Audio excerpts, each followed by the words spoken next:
Welcome back. Last time, we completed the, let's say, entrance exam for the Barathromites to be allowed to be entered here, and the disc we delivered with the strange signal from Argive apparently contains some more interesting information. And over here, our friend Otho has told us that we should come back when we are ready to discuss the signal, and I think we are ready. Also, there's this friend over here that just randomly walked in. This is Shem -1. We're gonna talk to them in a second, but let's get to discuss the signal first. Are you ready to discuss the signal? Yes, indeed. The signal is a repeat transmission being broadcast from an unknown source. It's been live for over a year. One of our thinkers, Q-Girl, discovered it while rigging a long-wave detector. Unfortunately, it's encrypted and we do not have the means here to decrypt it. You may be of some help in this matter, however. We've long known the location of a fully functioning Baitil within the bowels of the Great Hall Bethesda Susa. The mechanimists have consecrated the site around it and built a temple there. Q-Girl claims to have developed a means to decrypt the signal, but she needs the computing power of the Baitil. If you can infiltrate the mechanimist compound, you may be able to engage the Baitil and decode the signal. What is a Baitil? They are antique stones located in certain places deep within the caverns of Cud. We believe they are some sort of hyper-advanced machines built by the Eaters. Often one claims to possess a sentience of its own. However, most of them have gone haywire in the eons since their creation. It is rare indeed to discover one whose circuitry is wholly uncorroded. The mechanimists worship this one as an idol, and they will protect it at all costs. You will need to find a way through their host to the Baitil itself. Do you believe you can accomplish this task? Yes, I do. Good, apprentice. Speak to Q-Girl in the workshop. She'll encode her instructions for the Baitil onto the copy of the disc. There's one more thing. The Baitil is located beneath the ancient cryobarios of the Eaters. Time has worked to erode the mechanisms that contain the cryogenic mist. That freezing vapor billows out of the chambers freely now, cooling the entire cavern. You will want to procure warm clothing to protect yourself. The spoils of the mechanimists are yours to keep.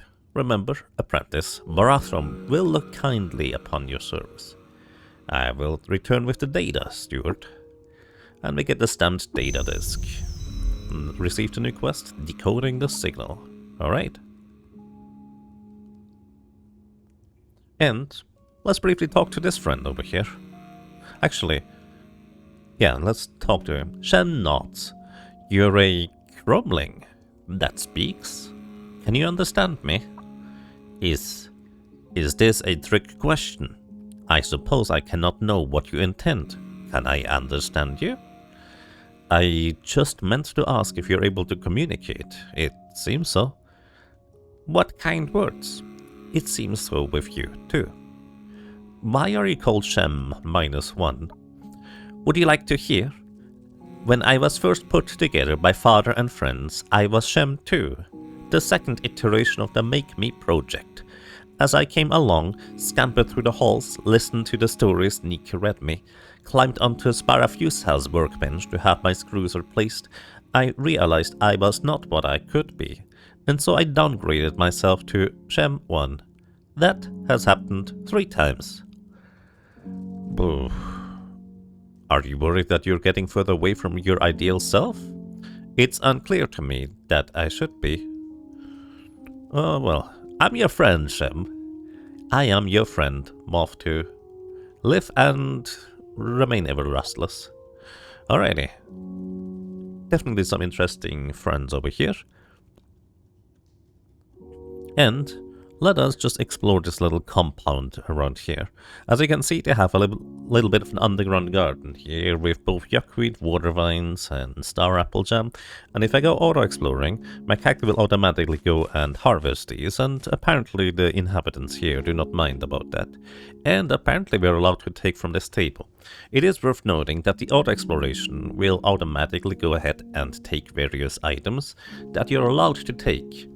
If you're not allowed to take it, the auto-exploration will not generally take it. So, well, I'm just gonna grab these items then, including that valve injector. That's gonna come in very handy. A bunch of salt, spine fruit jam, and dried lab petals. I take the lab petals and the spine fruit jam. The face silk and spine fruit jam. Face silk might actually come in very handy. Depends.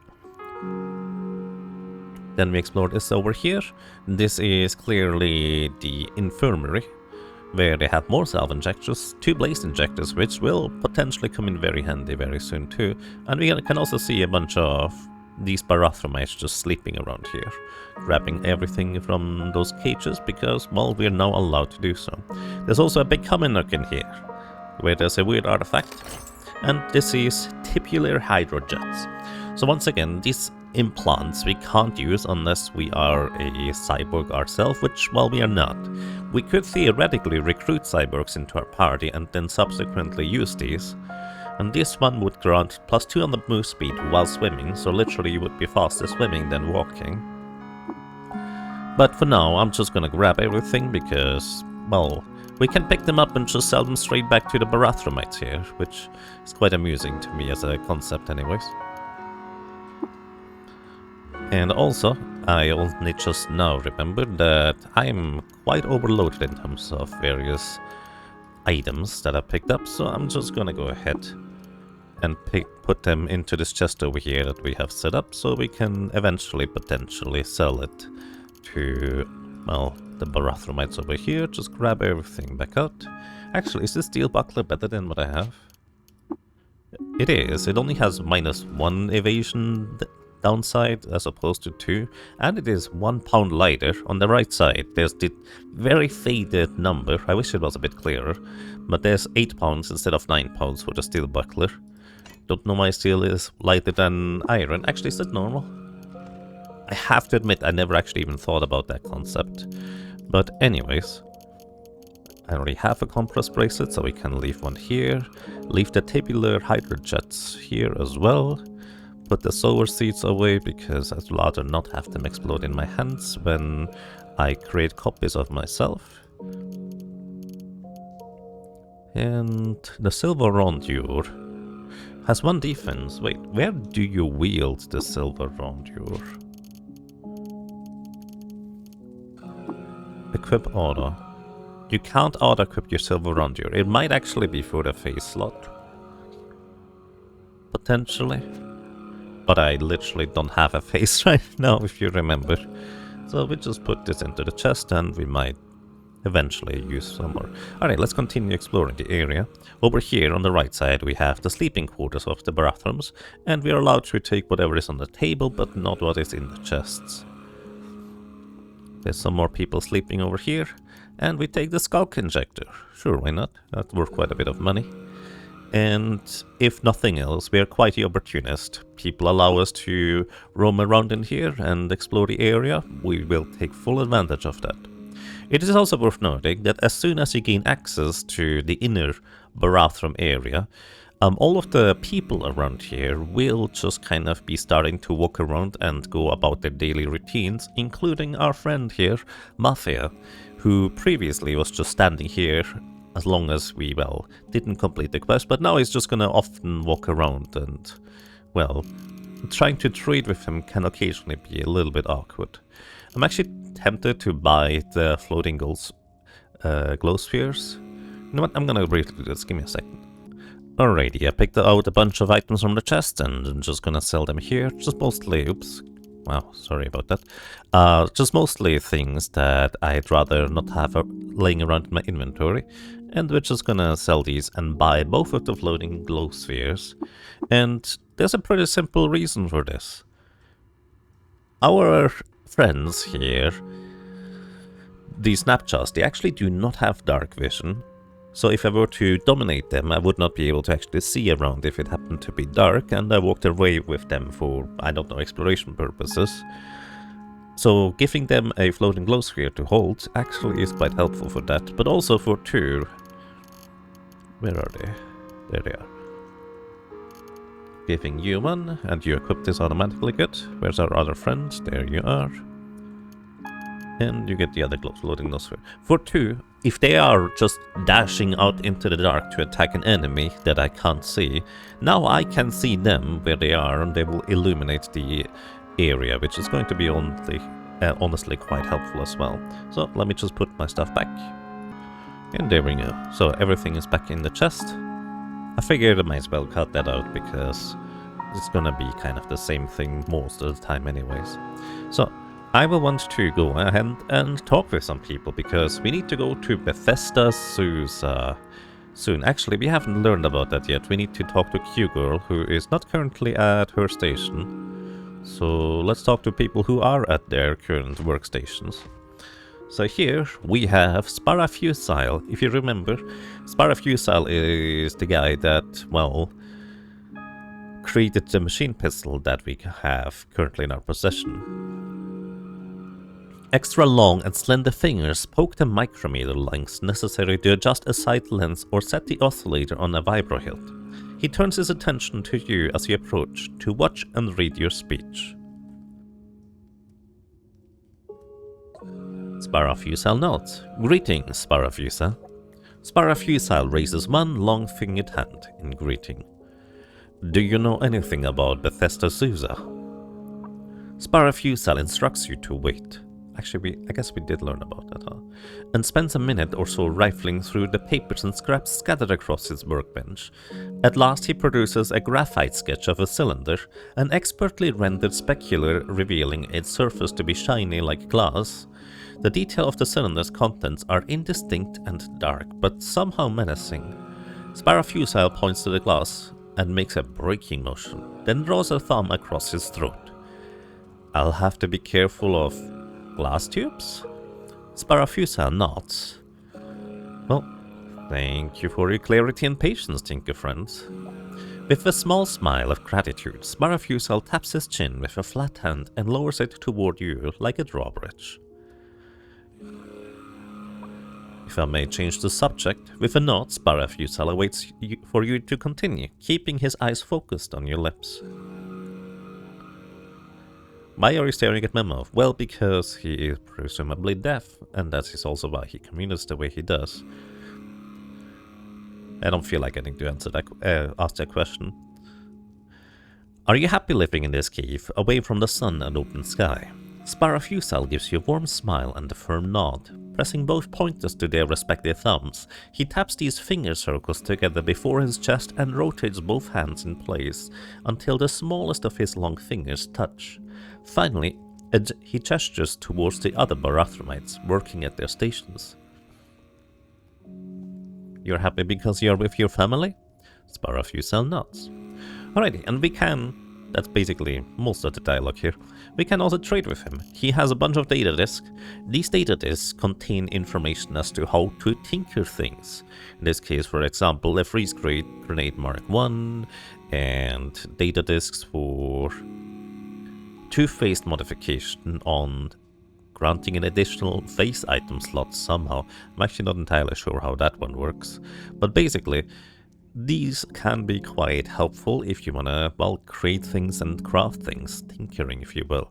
It is a bit awkward. Normally they will actually have the description as to what these are for rather than having to read the descriptions right here, but you need to have the tinker skin unlocked in order for that to be the case.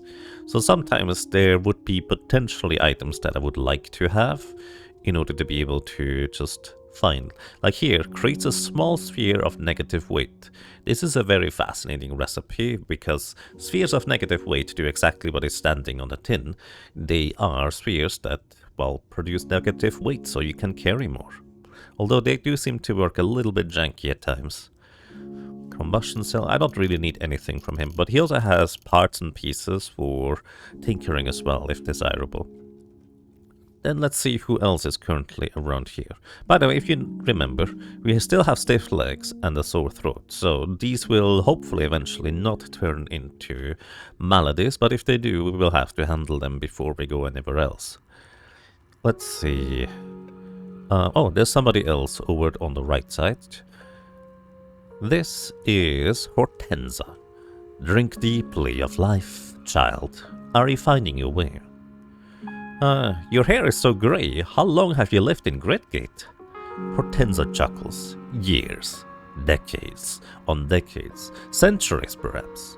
Most of these wet-eared cups were merely sketches in their modest dream books when I arrived to study in the Barathrum. We knew so little then. Know so little now. Could you tell me about the other Barathrumites? I won't denigrate them, Mothu, or presume to speak for what's in their hearts, but I can direct you around what contours the impressions they've left on me. Who would you like to hear about, child? Who is that Barathrum guy we keep hearing about? Larger than life, paternal, concerned. The lenses of his eyes are focused on the far points of the world. How about Otho, the gatekeeper? Brassy, if you bend him, he might snap. The way I treat liquids on my burner, Otho treats the units of the Enclave. Sparrowfusel, the Harm Tinkerer. Oh, I have such a precious vantage point of my sweet neighbor. When he achieves a moment of perfection in his craft, a flawlessly spiraled barrel, a mound of powder measured to the grain, he beams like the high salt sun. What a lovely smile. Oh, that's nice. Q-Girl, the person we have to talk to in order to, well, figure out the day-to-day stuff. She explodes like gas and dust in a quiet corner of the galaxy. Radiant, revolutionary. She's a good listener and companion for supper, which you mightn't expect. Mafio, the guy that sells us all sorts of things. After supper, I like to retreat to the library, take a storybook off the shelves, flop down on the chair there, and lose myself in another world. Many of these worlds feature palaces, markets, gardens, ships. Many of those places have bells. When they do, I always think of Mafio. More than anyone else, Mafio could be a character in the bright world of a story, where this dusty place is in itself confined to a mere storybook. I have absolutely no idea what you just told me. Shem -1, the little robot that is running around and clearly sentient to some extent. Precious Shem. They've such a wider view of the world than we do. What a momentous obligation we've created for ourselves, and how I wouldn't undo it. Alrighty. We haven't really met any of the others, so I'm just gonna move out. Do you know anything about Bethesda Susa? There are pools of convalescence there. You see, when cryogenic mist condenses, it forms a cool, luminous liquid that's restorative if you're able to bathe in it. Oh, and in one of the ruined wards, the alchemist keeps their shop. Who's the alchemist, you ask? A sort of enigmatic figure. Amateur liquid tinker, poet, merchant. Their methods aren't scientific, but they are useful if you're seeking a specific kind of liquid. Just be careful around them, Moftu. Are you a liquid tinker? Hortensia chuckles. You're sharp, Moftu. In a way, that's what I am. But liquids are more willful than scrap. I can't solder them together. They would run away, hide in the shell cracks and slowly come apart and disappear. I more so think of myself as a wise woman in dialogue with them. I manage their moods and faces. My notebooks are full of their quirks and caprices. It's a wonder, isn't it, how at just the right temperature and pressure the continuity of matter is smashed apart, how the gaseous butterfly flits out of the dense worm. Well, that's a very flowery way of describing it, but I appreciate it. Live and drink. Let's see who else we can find around here.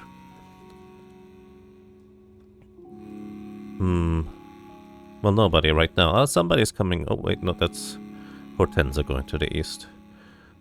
I guess I'm just gonna wait here until more people decide to show up. It's a little bit awkward trying to see past all of the contraptions and like the little pillars in the middle, so I can see who is coming over. And there's somebody coming over. Oh, that is our friend here again. Just gonna spend 20 turns, spend 20 more. Ah, there's somebody new. 2 people actually. Here we have Jacobo. His face is small and shorn of all fur, and the gleaming silver rondure adorns his right ear. All his quills are trimmed to impeccable precision. Light shine through you, friend. Is that music coming from your loudspeaker? It sounds like a bell echoing in the void backward through time. I have absolutely no idea what that means, but my character has a clear idea about it. Yeah, so you like it? Sheba Hag and I composed it on the wavelength. We made a series of songs about the birth and life of Casafessens. Together we called them Spun on the Cosmic Loom. Sheba Hag? That name rings a bell, but right now I can't put it. Actually, we can ask about Sheba Hag. Oh, Sheba Hagadias. She's the librarian in the Cathedral's 6-day stilt. Oh, right. My water sister and cohort in Chrome. Interesting. So she likes music too. Jacobo, do you have advice for entering Bethesda Susa? The Temple of the Rock is cut off from the wider world, and I hear the Mechanimist colonists had no longer recognized High Priest Estrelstadt. They said if you are favored by the Mechanimist, if you're welcome in their holy places, then I've no doubt that Finea Hoshaya will grant you peaceful entry. That chrome orb earring you're wearing, what's the meaning of it? Oh, it's the silver rondure. It's a mark of devotion to the Casafessens. What is the Casafessens? Beauty manifest, whose chromium shoals are awe itself. In my belief system, she is the being from whom all metal was birthed. Out in the Evervoid, there are pieces of her in every chrome belfry and every machine, even bits of her in our own blood. Oh, he's a mechanimist, right. For me, her essence extends beyond mere metal. Anything that's ordered, she infuses. A poem, a mathematical proof, a clean workspace. So definitely not Q-girls. Wow. So you're a mechanimist? Of sort, yes. I'm part of a branch who deify Casafessens only. We believe the Argent Fathers to be earthly beings, important with a face early history, but not divine. Alright, you have so many data disks. I don't know it. I've had to invent 8 separate systems of organization to manage them all.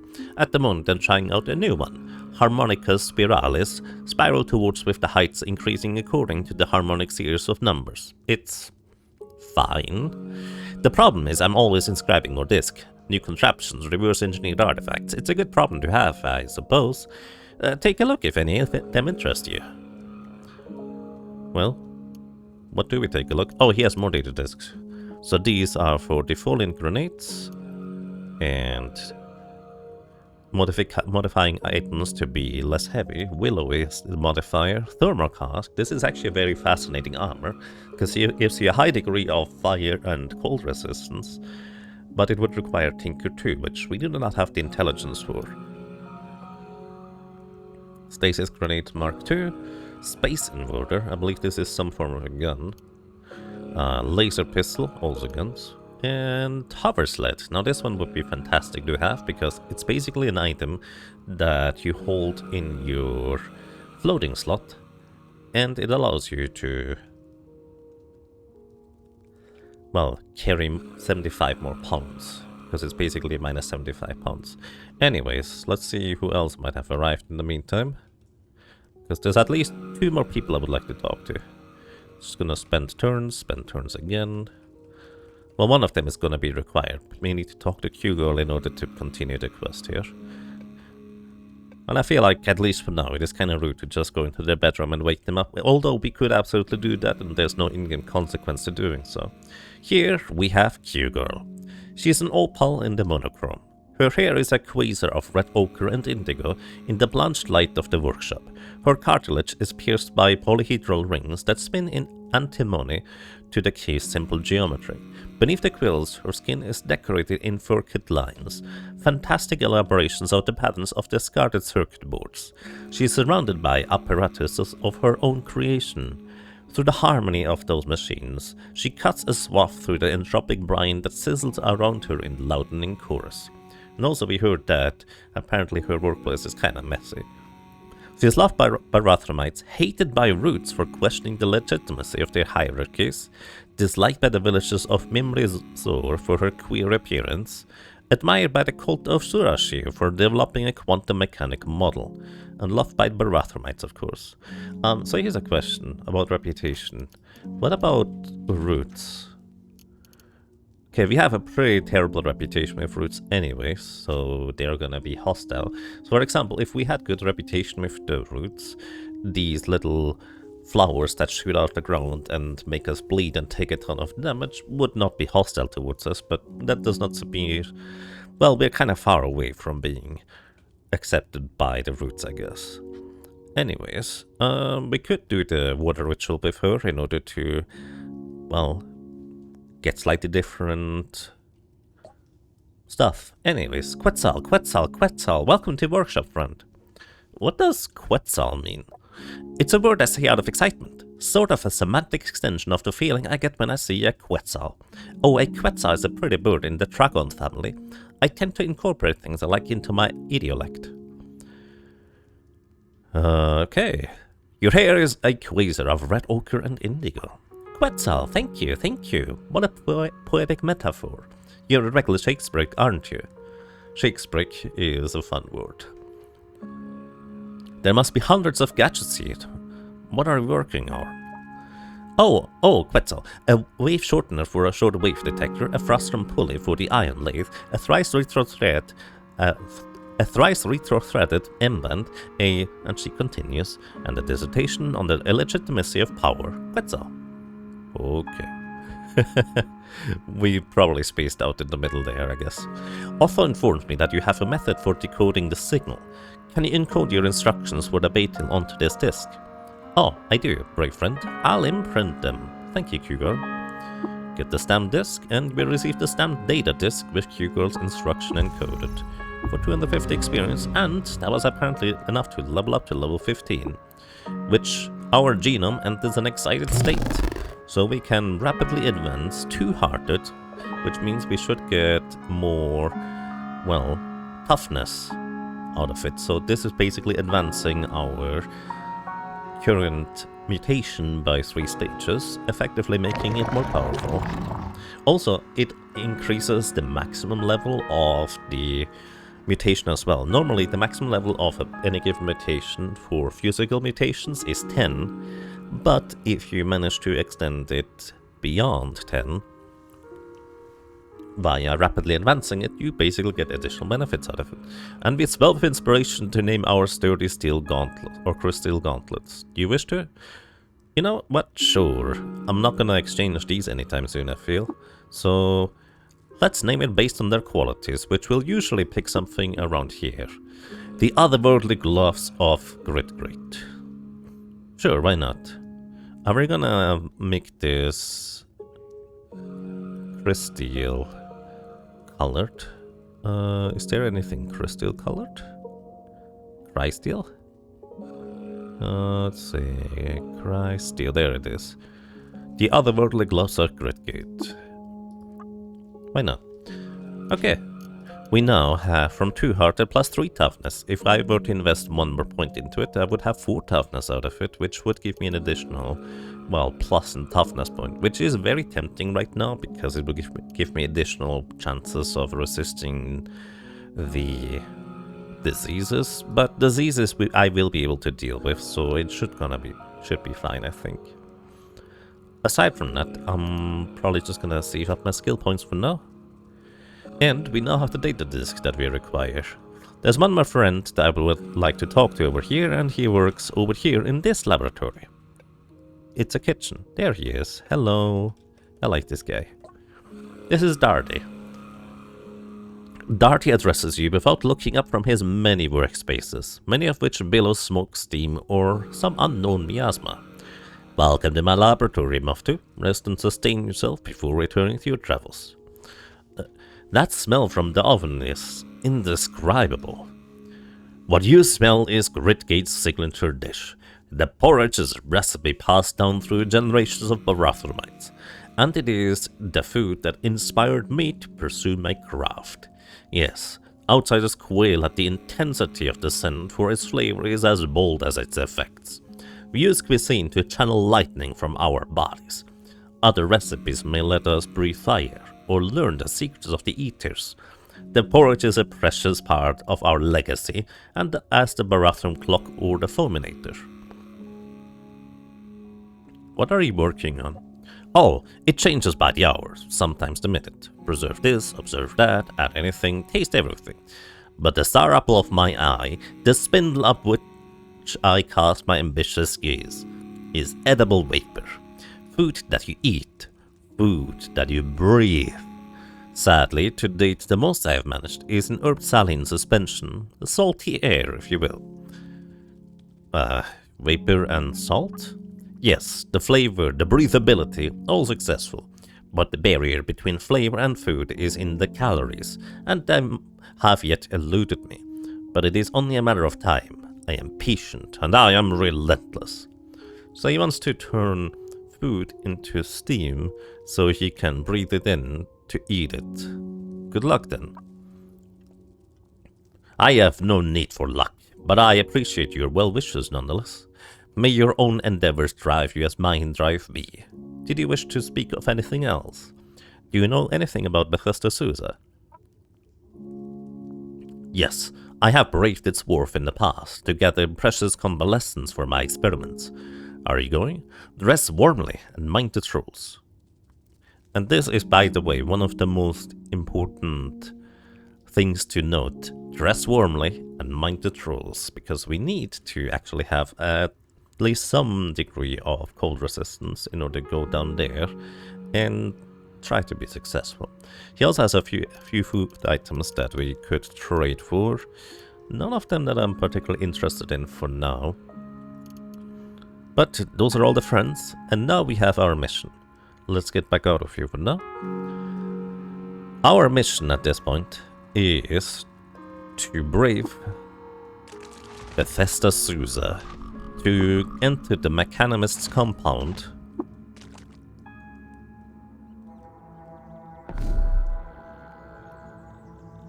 and have the battle down there figure out the signal for our disc. Now, Bethesda Susa is all the way up here, basically past Golgotha. However, there's two things that we need to do before we go there.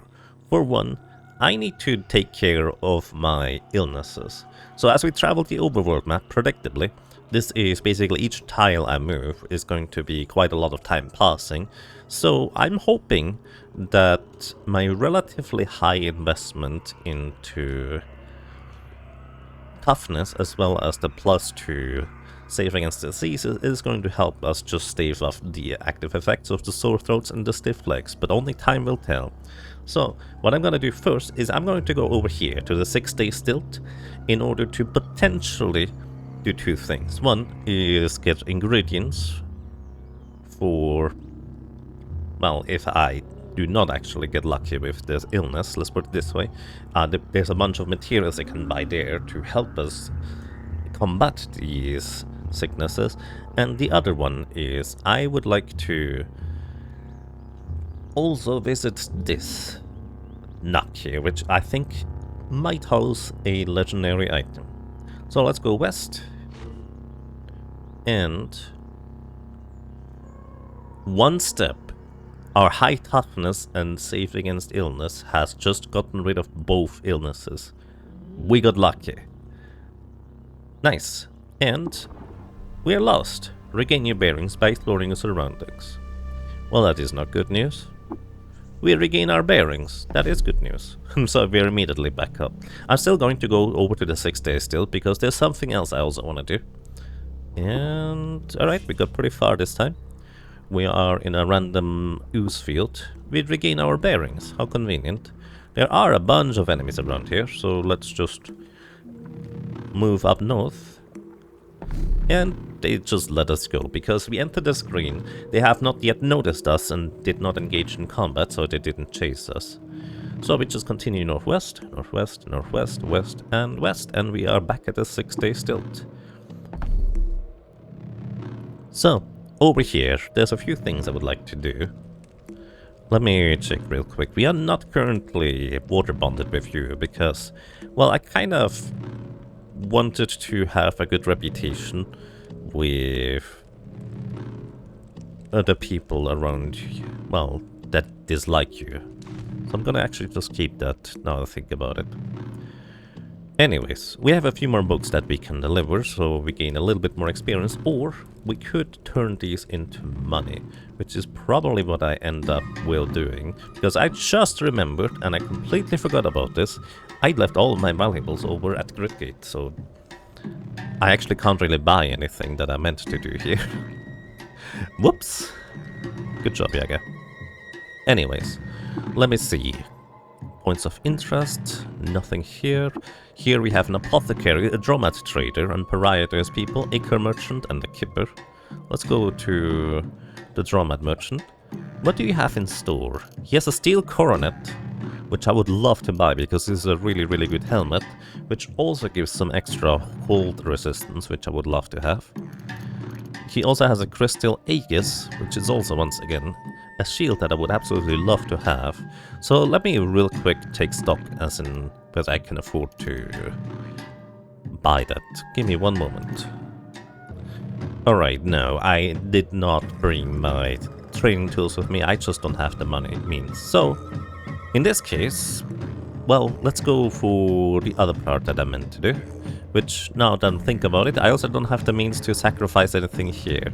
Anyways, what I wanted to do was I wanted to become friendly with the mechanists. We were told that the mechanists do not welcome people in their holy places unless you're really friendly with them. What this in particular means, we need to get 250 reputation with the mechanists. We have 225, so we only would need 200 and... well, we need only 25 more. We are, I believe, already water bonded with Eshelstadt. Yes, we are. Let's see if he gets any more secrets. No. Oh, we already got all the secrets traded, so we would need to sacrifice here items, which would give us a grand total of 25 reputation in order to be able to, well, get to the threshold that I wanted to reach. We generally speaking can only sacrifice items that are like of mechanical origin with any form of metal in them, and I don't think there's anything interesting here. So, in this case, slight change of plans, we're immediately going over to Nak here, which should be a historic site. And you have finished the step, travel to the historical site of Nak. Of the quest, visit Nak. Basically, when you learn about a historic site, you also get a quest to go ahead and visit it. So let's see what we find here. Oh my goodness. This is looking a little bit dire. Novice of the Sightless Way and member of the Cult of Surashir. So this is where the Cult of Surashir resides. There's a guard dog and member of the Cult of Surashir. These historic sites often have like creatures, and in this case enemies, that, well, in this case are actually just all novices of the Sightless Way, and we are hostile with their faction. There's also this thing, I don't think we have seen one of these. This is a miner. They just lay mines on the ground. In this case, flashbang miners, which if you step on a flashbang mine, we have a high chance of getting confused, which isn't that bad. So I'm gonna go one step south immediately, because I would prefer if we could fight on our own turf and not get swarmed by even more enemies beyond the northern area. So take one step south, there's a bunch of scorpions over here, and Memory Eater and Mechanimist Convert. These things are really strong compared to how strong we are. Its difficulty is listed as impossible, and it's just a random Mechanimist Convert in the desert we found. Maybe we could employ its powers to fight the enemies over here. Also, there is the scorpion just heading over.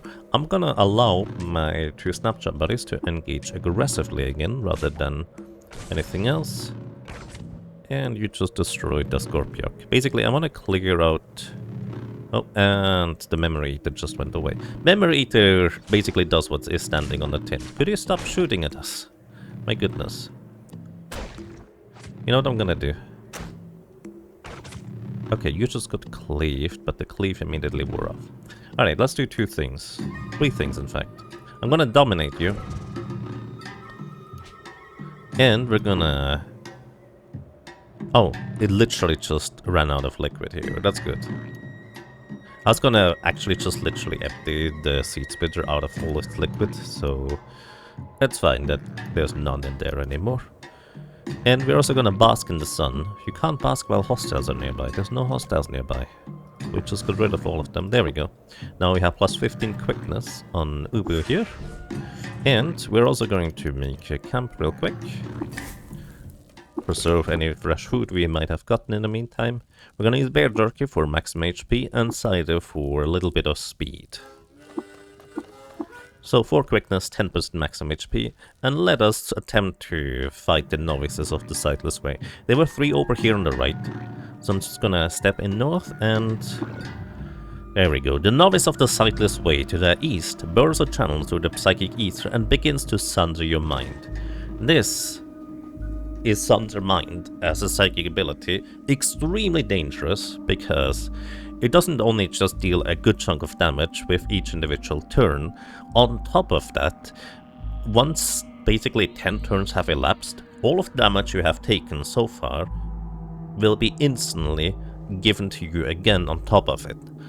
So it is extremely dangerous on that note. Thankfully we do have Mental Mirror. This is the main reason why I took this mutation. And now that you have used your Sunder Might, you can't use it for a while, but the other novice might be able to still use it. So I'm gonna tell you to attack this guy, you attack this guy. Sunder Mind, I think, stops if you get stunned or anything like that. Also, the novice of the Sightless Way to northwest burrows a channel through your psychic ether and begins to sunder your mind. Again. Which should be fine in this case. Even though the Mental Mirror is on cooldown, we do have our Snapshot friends on the task. They only have about, like, 15 HP. It's really not much, honestly. There's another novice of the Sightless Way. And there's a Naphtali here. Just a random Naphtali. These are normally in the jungle. And they are actually neutral towards us, which is very unusual for me, because normally they're just baseline hostile, but because we already gathered enough reputation with them, they are still happy to just not attack us. That is actually very, very nice right now. I'm gonna tell my Snapshot buddies to go. Why do you still have the ability to shoot that seed spitter without any ammunition in it? I am so confused about this. Anyways, unfortunately the Naphtali did go down. Well, unfortunately for the Naphtali, really. There's an engraved carbide longsword with Sultan Nexus information, and we discovered the location of Hanetum. And that's another historic site we might be able to visit. So you grab the sword and mirror shades. These give us 100 reputation with mysterious strangers and 1 ego if you equip them. Then I would prefer if this miner here was not gonna go ahead and just mine all the locations we're trying to visit with his, well, flashbang grenades, and we look to be quite fine on this initial area. So basically this kind of was a bit of a scary place to initially land here, but I think we're gonna be okay. Speaking of being okay, I'm just gonna let Ubu take care of these machines here. I'm gonna tell Ubu also to specifically attack, because otherwise she appears to be a bit more on the slow side to try and engage with these machines. Ubu gains a level. Good job, friend. Also, apparently this is slippery because it's oil. It's bloody oil. Okay. We had enough reputation with the roots, and these red root here would not try to spook us occasionally. Probably. Wait until healed, grab the red root tuber because it's money, and now we start out exploring. There's the staircase down, and Alright. There is a Gurchling burrower here somewhere. So what I'm gonna do is I'm gonna dominate Ubu here, because Ubu has the ability to smell creatures. So I can actually attack the burrowed Gurchling in order to just get rid of it. So it's not gonna plaster walls all over the place, which are gonna be kind of annoying to get through. So we dealt with the burrowed Gurchling right there. There is a shaft down here. It's a deep shaft even, where you could just drop down. I generally speaking don't recommend dropping down somewhere you don't know what it's going to be, unless you have reliable wings of sorts, which I do not. Menacing stare on the dog. These are guard dogs, a bit stronger than the regular dogs, and also members of this cult. So basically, cult members can be a number of things. Generally speaking, it is just basically two differing factions, if you will. Nice, good job, Uwe. It tends to be like two differing factions or of creatures at a historic site that are part of a cult, and it just randomly selects which creatures it is based on the difficulty level of the area.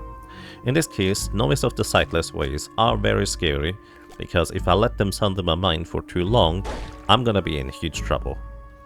But we're also reasonably strong, and my mental mirror absolutely is destroying their efforts to try and, well, destroy me. So, I'm gonna literally just dominate this guy. Or not. This could be bad. Menacing stare. So hopefully he runs away instead of continuing to burrow. Release adrenaline, because I'm stuck here. I am apparently in asphalt. This is actually really not good. I'm gonna try and shoot him with my laser. Okay, that worked. I was actually really worried there for a second, because if I get stuck at the wrong moment, this could be really, really bad. And there's another one. I think Uber is currently stuck, so I literally cannot... I'm gonna try and shoot you. Yeah, I figured that's what happened. I cannot move away from here. This is bad. Because Ubu cannot get to him. And the hound is in the way for me to get anywhere. So this could get really, really bad really quickly. Let's see. 12 damage, yeah. This guy... Wait, no, 12 damage is what I did. How much damage did you do to me? I actually don't know. Let me try to intimidate the dog for it to run away. My mental mirror is not active right now. What are you doing? Locked in psychic battle. Yeah, you're trying to hit me. But because I have increased quickness, I guess you can't. I'm gonna temporal fugue here. And my clones are stuck. I'm gonna tell my clone to attack this guy. The asphalt here is just terrible. Okay, he sunders my mind for 3 and 2 damage. I might be able to survive this if he gets a full channel through, because it's not really much damage. But I'd rather not chance it. So I'm gonna do the smart thing, and I use the Yonder Cane. So Yonder Cane, if I eat it, it allows me to teleport to any space I have currently explored. So I'm gonna teleport to the edge of the map. And the purpose of this is... Now I'm gonna activate Sprint and run off the map. And we find Yellow Durkumas. Okay. Not what I was looking for. Basically, if you change areas, that's when the Sundermind stops. This is another one of the few ways to combat the Sundermind ability. And by the way, I'm not the only character these guys could Sundermind against. My Snapshot friends have even less mental armor than I do, so they are even more susceptible to it if they get a full channel through. So if I'm not super careful, we could be in major trouble. What do you see, Bardo? You can go whatever attack you want.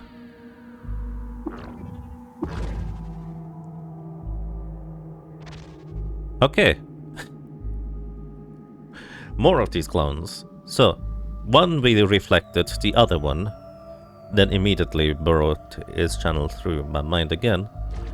And I used Menacing Stare to make him stop doing this. Because unless you specifically spend your turn doing nothing, Sundermind is channel broken as well. So making them run away from me through Menacing Stare is a reasonably good way of handling them.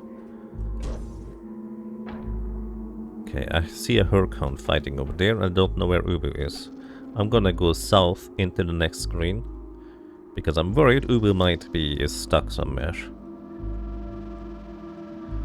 And this way Ubu teleports back to me. Okay. I definitely need to be super careful here because I now no longer have a Yonder King to teleport away from here. So these humans don't have anything interesting on them. This table has a random shortbow. I'm just gonna leave it here. I'm just gonna manually explore instead of auto explore. Stuck in the asphalt again. More asphalt here. So I'm gonna step over here. I'm gonna tell Ubu to move over there.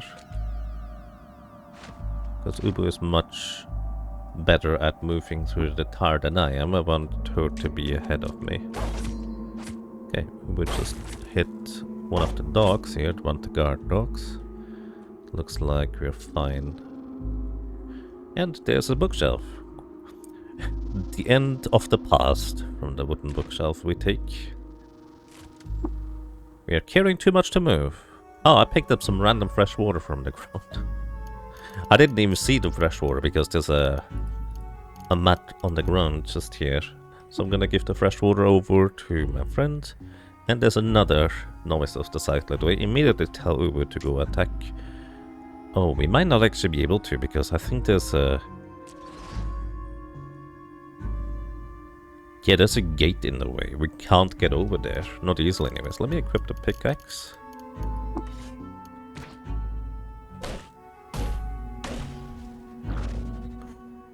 Oh, who is the locked in psychic battle? You are. Okay, you should be dying pretty quick. I tell Ubu to attack. Oh, you didn't hit. Gonna take one step closer. Are you still locked in psychic battle? No, you're not. It's the one behind you now. Activate adrenaline. Menacing Stare, the one in the back, so you stop hitting Ubu with this, because this could be really, really bad.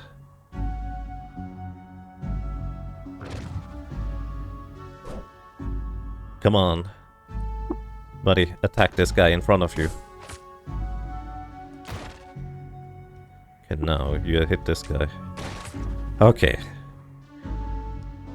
That was terrifying, because this is exactly what I was worried about.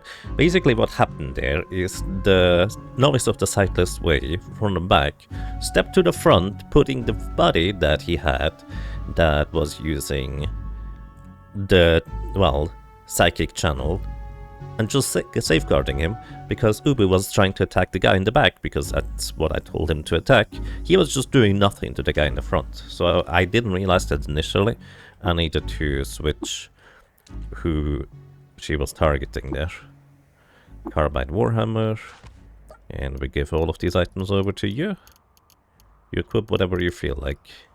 Give you the Elastine skin suit as well. And let's see. Honestly, I think it would be much safer if I were to dig through these walls. So I'm gonna do that. Gonna activate the ability Dig. The reason I'm using Dig as an ability here is because it will stop my character from digging as soon as an enemy is spotted. Which means, if I were to, let's say, use control attack in order to just hold down the button, I would potentially continue attacking while there's an enemy just immediately, like, sundering my mind, and, well, if I hold the button for slightly too long, that could be game over. I also currently still have the pickaxe in my or equipped right now, so my character will be going to explore the various rooms, even punching through the walls at the same time. So we should be okay on that side. Get some random copper nuggets, that's nice. Take the bed circuit, leave the folding chair there. And there is a worm attacking me, and it's gone. Well, there's more. How many more are there? Okay, that's it. It's a copper nugget and a longsword on this table. And also a random Arcanaut just sleeping there. Alright. Let us head over to the staircase. And as long as I'm near a staircase or another screen transition of note, I will be able to... Campfire? Sure, go. I will be able to break the psychic channel of novices. So I need to be extra careful, I guess. Eat the meal, quickness is gone. I'm actually curious whether Ubu's quickness is still going to be active. Probably. At least she seems to be much faster than Bardo here. Let's go downstairs. You sense the animus of a vast mind. Someone is near. Someone? Many people, really. Okay. Are these glowfish part of the cult? No, they're just random glowfish. We're gonna tell immediately Ubu to attack this guy. I don't know if you can. Yeah. The wet novice decided to channel, and this other guy decided to immediately channel as well. You were locked in so psychic battle, but that is okay actually. Because what I can do is I can just go back upstairs, break the channel, and we go back down immediately. The wet glowfish died. Did you guys attack the glowfish? That's just rude. You attack. Come on, Bardo, hit them. Gonna spend 2 turns, 3 turns. There's another novice of the sightless way. There's like many. So I'm just gonna skip up and down to break the channel and break the line of sight. Bardo, attack this guy. I don't know where Ubu is. Ubu must have spawned somewhere else. And there's many more of these clowns, my goodness. I'm gonna just shoot my laser rifle at you. 1 down. 2 down. And another one channels his mind through my mind. My metal mirror is on cooldown. And I tried to go down the stairs, and I couldn't because the novice of the sightless way actually occupied the staircase down there. So I stepped off of it, and he decided to come up and immediately got murdered by Bardo. Good job, Bardo. And there's more of these. Immediately go back up, and he came back up. I'm just waiting until my buddies just absolutely murder this poor fool. Go back down. Go back up. Go back down. Oh, there's one more down there. I begin bleeding. Rude. Alright. There's still a novice down there, and this one decided to not come up, so I guess I'm just pickaxing him to death, because I'm currently having the pickaxe equipped. Hi. There's one more. Go back up. He's immediately coming, and Bardo just takes care of him. Alrighty, we might have figured it out for now. I'm gonna wait like 2-3 turns, go back up, go back down. The reason I'm doing this is because I have no idea where our green friend is currently. There she is. And I need to know if she's being attacked by novice of the sightless way. It does not appear to be that way. I'm gonna use the dig command to dig out a tile here. And we also would immediately stop digging as soon as one of our compatriots would take damage. So I need to be relatively close to the staircase to be reasonably safe. We're gonna dig straight down as well. Because there's a lot of these novices of the sightless way, and it's real sketchy to go anywhere. Dig. There's a dog over there. That one would like to attack us, and well, Bardo immediately runs in to try and get to the dog. And there's another novice of the sightless way. I'm gonna tell Ubu to attack this guy immediately. As soon as he knock him out, we go back upstairs because I don't see Bardo currently. I would prefer if he didn't get his mind sundered while I cannot see him, because this is how I have lost a companion before. I did not notice that there was a novice of the sightless way, and he absolutely demolished my poor companion. That was, I think it was a albino ape that I lost that way, which is why I'm being so careful. In fact, what I can do is this might actually be the best way to do things. I'm gonna control Bardo here. Because Bardo has the ability to smell enemies. Oh, there's a Mimic over there. Huh. Mimics possess all sorts of things. Anyways, controlling Bardo means that I can potentially just end domination if things go bad, and immediately go up the stairs. There are a bunch of noise off the sightless way. We're gonna use a flurry to attack this guy, and he's dead. We're gonna attack this guy, and he's dead. There's more coming over here, and because Bardo is pretty dang strong, he can without trouble just knock out so many enemies that are just coming in one by one through this. There's no more noise of the sightless way immediately to the right. So let's go over here. There's a bunch of these centipedes, however. I think that's okay. Also, Uber is deciding to join in as well, which is fair. There's a novice of the sightless way just way up north. This one might burrow into my mind if he has line of sight. He does not appear to currently have line of sight. Like this guy up here I'm talking about. This one is the one I'm worried about. Because the others appear to be behind the walls, so we're okay here. The rifle turret dies. And there's this nest over here. This is a giant centipede nest. It produces giant centipedes. Not particularly dangerous, but just annoying, so I want to get rid of it. Alright, honestly, the ability to smell enemies is extremely valuable right now. Also, there's a different guy here. Okay, so these are novices of the sightless way. It seems like all of them have this undermine ability. This guy is a different kind of psychic attacker. This is the vast mind animus thingy that we were informed about when we entered this screen. This is the guy that is also very psychically capable, but he also has random abilities that he might throw at us. Right, this guy is coming over. I'm gonna step out of line of sight. He is not attacking Bardo for some reason. I'm not complaining, just surprised. So I'm gonna sprint and try to nuke that guy before he can act. So this is Kashrash Ravur no longer. Those Osprey Ghosts. No longer is the concept of creatures that are no longer what they once used to be. Ooh, he tries to freeze me. In the top left you can see my temperature, which is 27 degrees Celsius. And this is like a psychic field of freezing. I need to not get frozen, because if my character gets frozen, or, well, if Bardo gets frozen here, he actually will not change screens with me if I go back upstairs, which would be really bad. So I need to step out of that. And then we flurry on this guy. The novice of the sightless way burrows a channel through the psychic ether that begins to sunder your mind.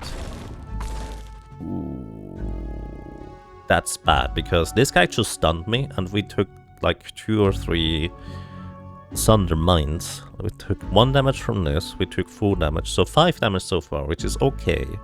However, I'm going to break domination, go back upstairs to recall my friend, because he's already taken quite a bit of damage. We wait a few rounds. And I think this is actually a pretty clean strategy, because I can once again take control of Bardo. He smells where the creatures and enemies are. We are friends with the glowfish. I'm actually curious what there's a bunch of big boulders here. We know that this is a mimic. This thing is very tough and hostile towards us. I'm not going to engage into combat with it. Let's go up north and see whether we want to explore through here first. Oh, I just picked up a bunch of metal slugs. Oh, I didn't. Normally you ought to pick them up, but I guess because there's technically enemies nearby, because we can see them by our sense of smell, we don't automatically pick up items that you would normally pick up. There's the staircase down, so we have actually another way to break the channel. Oh, this guy's coming over. He has been activated for some reason. He also might be going over to my main character here. Gonna sprint, flurry, and he's done. The carbide hammer, we can just pick it up and continue exploring. I'm actually just grabbing this item from the bookshelf. Grabbing this item from the bookshelf.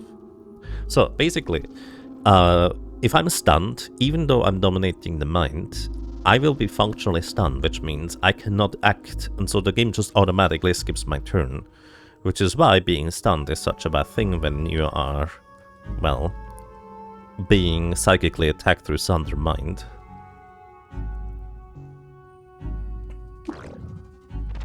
And this guy can actually immediately see me. There's actually some other creatures over there to the east, which are kind of fascinating. Anyways, I'm going to once again break domination, go upstairs, wait a few rounds, and go back downstairs. I need to approach these guys more efficiently somehow. I'm gonna control our other friend here this time. In fact, let me actually go back upstairs real quick, bask in the sun to get extra quickness and healing. And then we're gonna go and try this with Boo Boo, who has extra speed compared to Bardo. Is this guy coming over? Oh, he's coming over. Come over here. Yes. Hi. We only have one weapon, right? No, we have multiples. Flurry, and he's dead. Excellent. So, I don't... There's one more of these novices of the Sightless Way we need to take care of.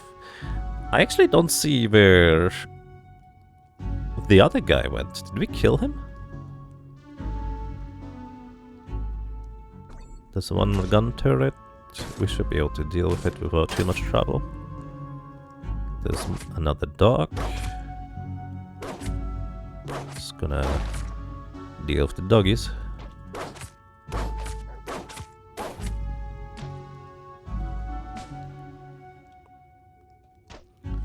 It's a bunch of seed spitters.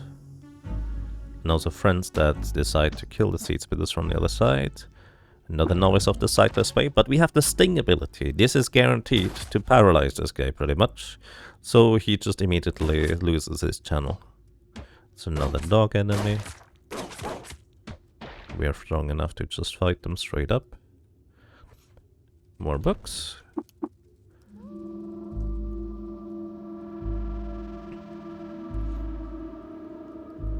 More books. Ouch, we got impaled. So we are taking a bit of bleed damage and direct damage, but we have increased healing rate, so we're probably gonna be fine. Plus we have Embolden active, despite being dominated by me. Ubu here is still also technically my companion, so she gets extra maximum health with that flurry. Knock out the dogs. This is kind of how you would normally play the game if you just have like a character that can do regular combat, which, you know, I can't really. Here we find a trash monk. He is neutral. Rust-flaked trash from a cross-section of eons functions as her habit, contoured her body by a lifetime of wear. Basically, these are just random scavengers that you can find in the various areas. And here we see Clockwork Beetle and Hired Guard, Fire Snout and Hired Guard, and this is probably also a Hired Guard. Reprogrammed Scrap Shoveler and Hired Guard. And this is a jeweler. Sometimes you just find random merchants in places, and this happens to be one of them. Hi. Water wealth means nothing if you cannot carry it. New jewels? Well, we could actually use some jewel stuff in order to carry around our wealth, so I might actually return here, because having a jeweler is kind of nice. Get spooked. Destroy the web before stepping into it, so we don't get stuck in it all the time. And we don't smell any more other enemies around here. I'm actually a bit surprised. The other guy was here, right? So maybe one of these is or got killed. Actually, it's entirely possible that the novice of the sightless way were going to engage in combat with that other guy, and that's why he was defeated. Anyways, we're gonna end domination here, and we can explore this room here for ourselves for now. I think it looks to be reasonably safe. And there's this mimic down here. And I have no reason of fighting that mimic aside from getting experience, and that's exactly what I would like to have. So what I'm gonna do is I'm going to grab this large boulder. It's 500 pounds. I can just get it. And then I can equip it as a throwing item. Well, probably. There it is. Equip as a throwing weapon and just throw it to the right. Ah, there actually is a reason. There's a weapon rack behind here. So I could use my laser rifle to shoot it, the mimic that is, and I think I'm gonna do exactly that. The mimics are very dedicated to their mimicry. They will not move ever, from what I can tell. So we defeated the mimic. I actually don't even know what mimics can really do. I've never engaged one in melee combat because I tend to just always avoid them. There's a weird artifact here, and it is broken. It's some form of a club, so we grab it, and that's okay.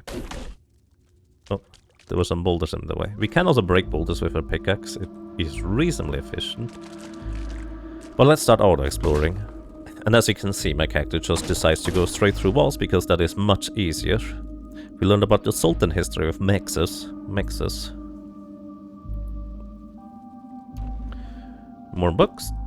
Yes, these will take me over my weight limit, so I'm gonna wait until one of my Snapchat friends comes over, so I can put all that random nonsense into your inventory. Apparently we picked up a bunch of folding chairs. It's actually quite amusing to me. Give you all the books as well. And continue. In case you're wondering, I'm not going to give the night vision goggles to my Snapchat friends because they will equip it. Which means they will no longer... Oh, there was a hidden guy. Hi. Access adrenaline. Try to laser you. Gotcha. There's a dog. I don't want to use my laser more. In fact, I should replace the chem cell in my laser. Okay. Snapchat friends. Come on. Please take care of the doggy. Thank you.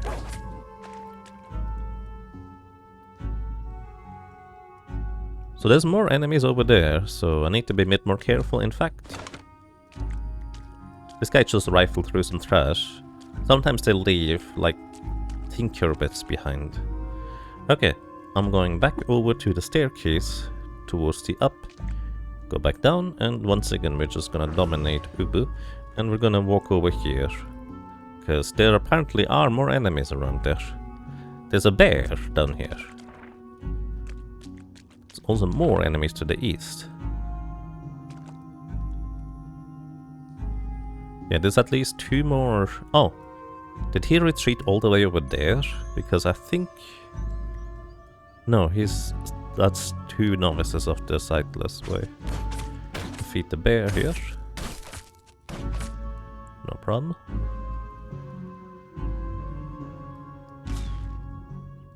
Oh, are you fighting the Archanaut? Okay, Trash Monks don't like Archonauts for some reason. Again, these are both just types of scavengers, so it's whatever. Also, this spider here is hostile towards us. It only attacks us if we get close to it, but it's still considered a hostile creature, so auto exploration would be stopped if that guy is gone. And speaking of that guy being gone, this guy is dead. Should not have attacked the Archanaut, because apparently the Archanaut was just way stronger. Grab all of the random junk we can potentially sell to the jeweler right over there. Oh, and we immediately get our mind sundered. Also, is this a different... This is a herding dog instead of a guard dog. Apparently we have both herding dogs and guard dogs. So, I'm going to flurry the dog. We are still getting our mind sundered. Let's see. I'm gonna dash, move, charge at this guy. Cannot charge while in melee combat. Oh, I did not actually know that. I don't usually play characters like this, I guess. Hit the dog. Are we still in psychic battle? We are. I think it's this guy. Yeah. Hit this guy. We're probably gonna be fine. Can I charge here? No, cannot charge more than 3 spaces. We have extra quickness, so we're probably fine. Yep, that guy is just straight up dead.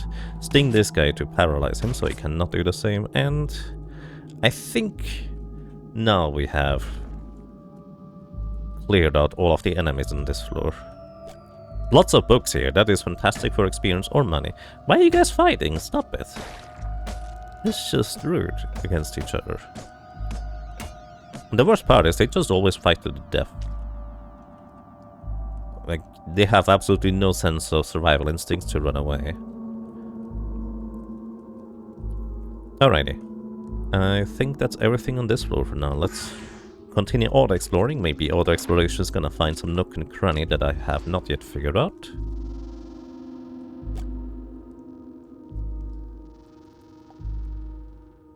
Oh. There's a sprouting orb here.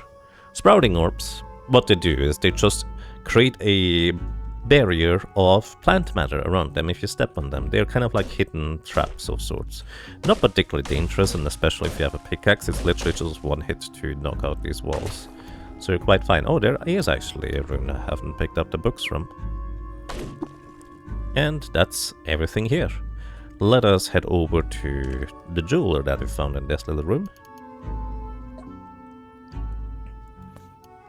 Wait until my snapshots come over here sometime. Snapshot friends.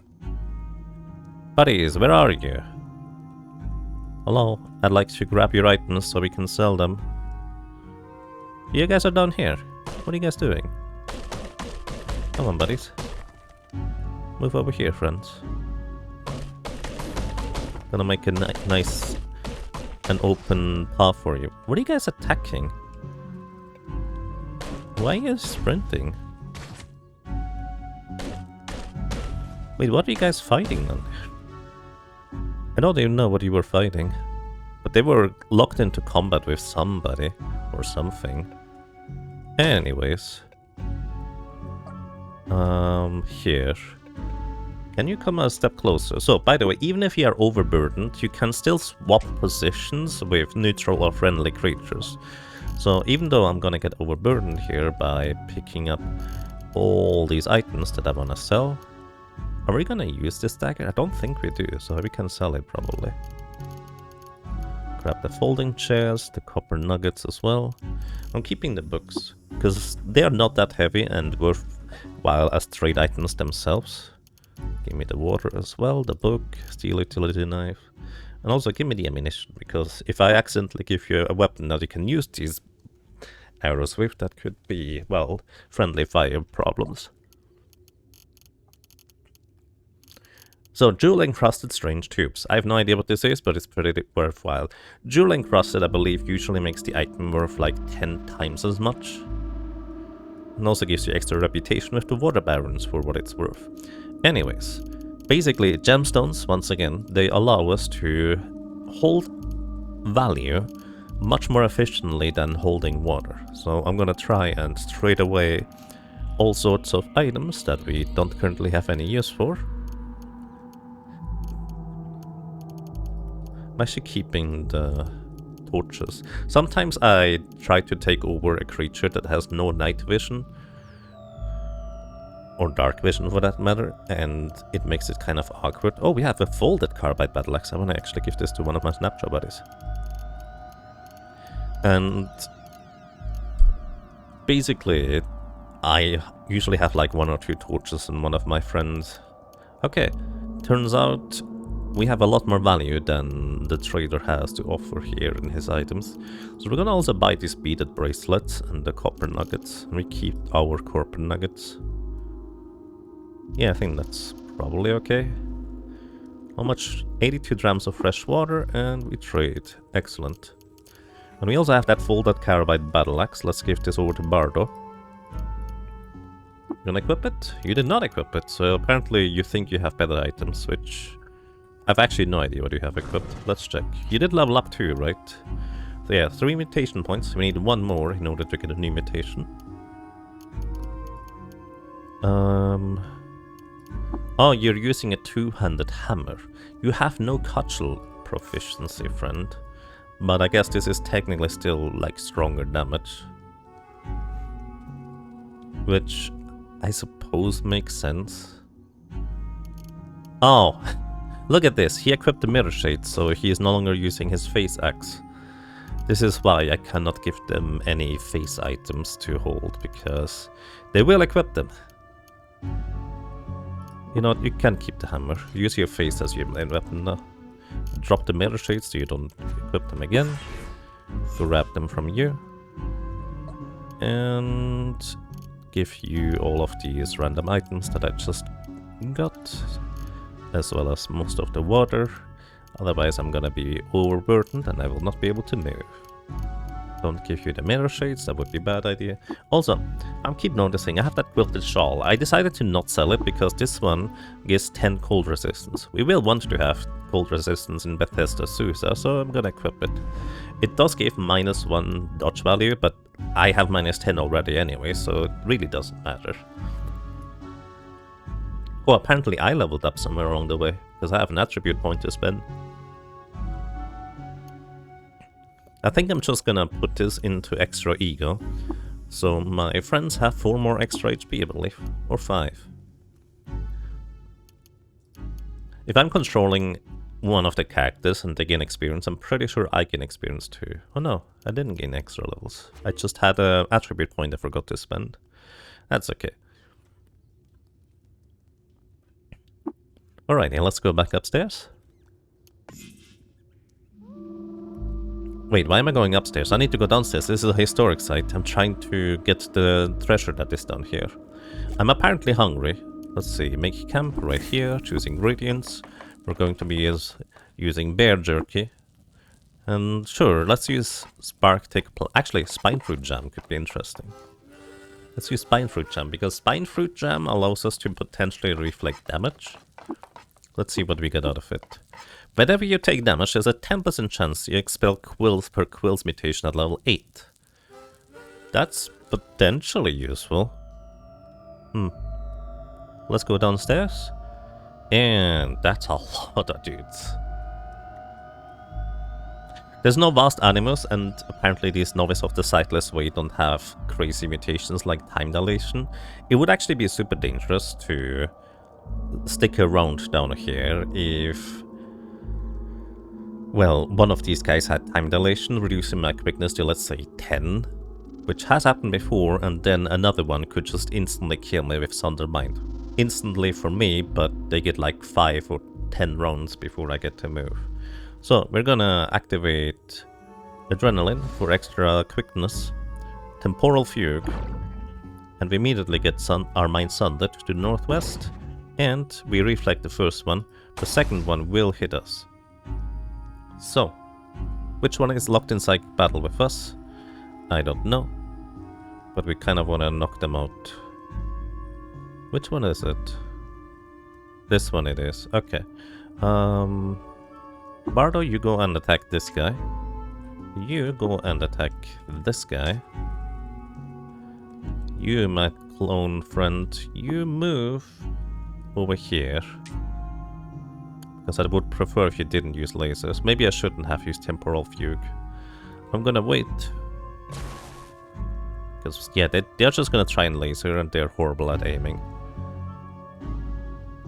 You hit this guy in front of you.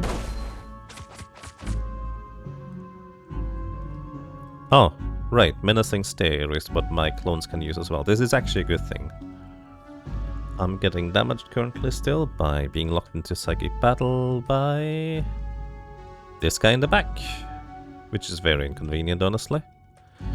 You attack the guy in the front.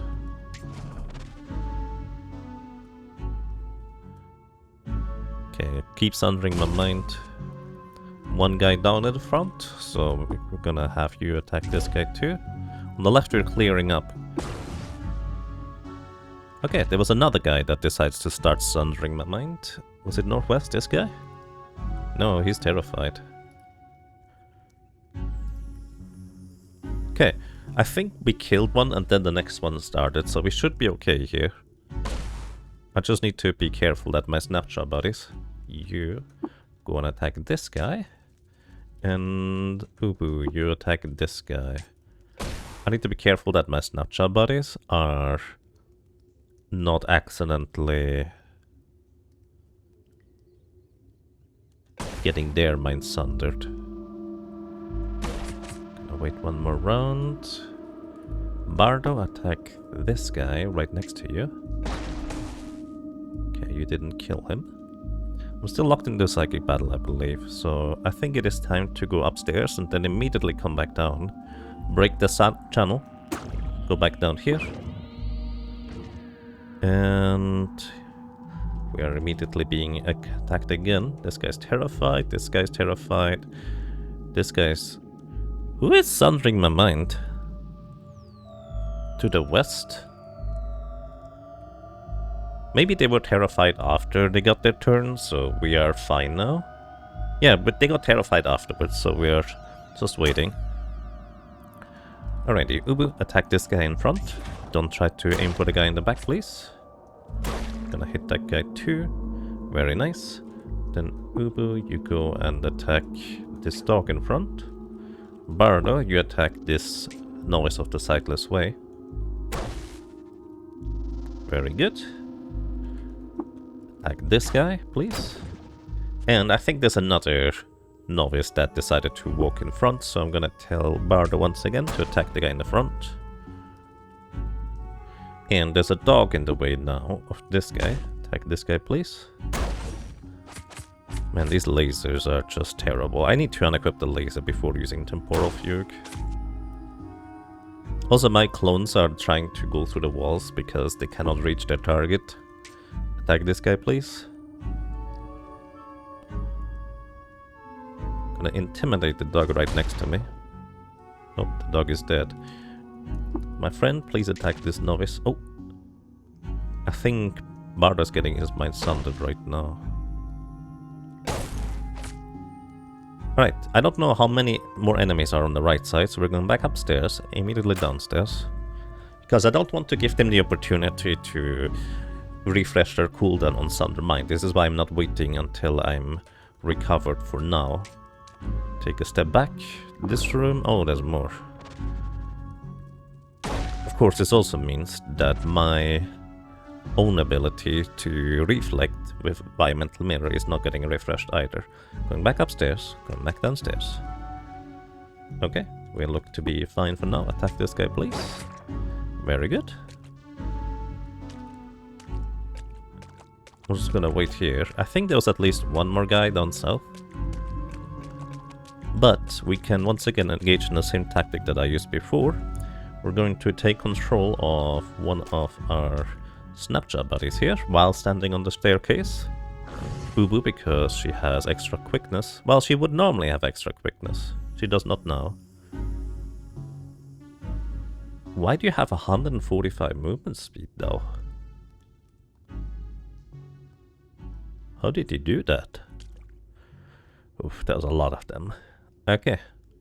I'm glad I figured out this strategy for dealing with them. I'm waiting actually until the miner actually comes over here. This is a acid gas miner, so if you step on any mines, there will be acid gas consequences, which actually will break down walls, which can be kind of scary against a lot of psychic attackers. So, we immediately are getting our minds sundered, probably by the guy in the back. Yes, indeed.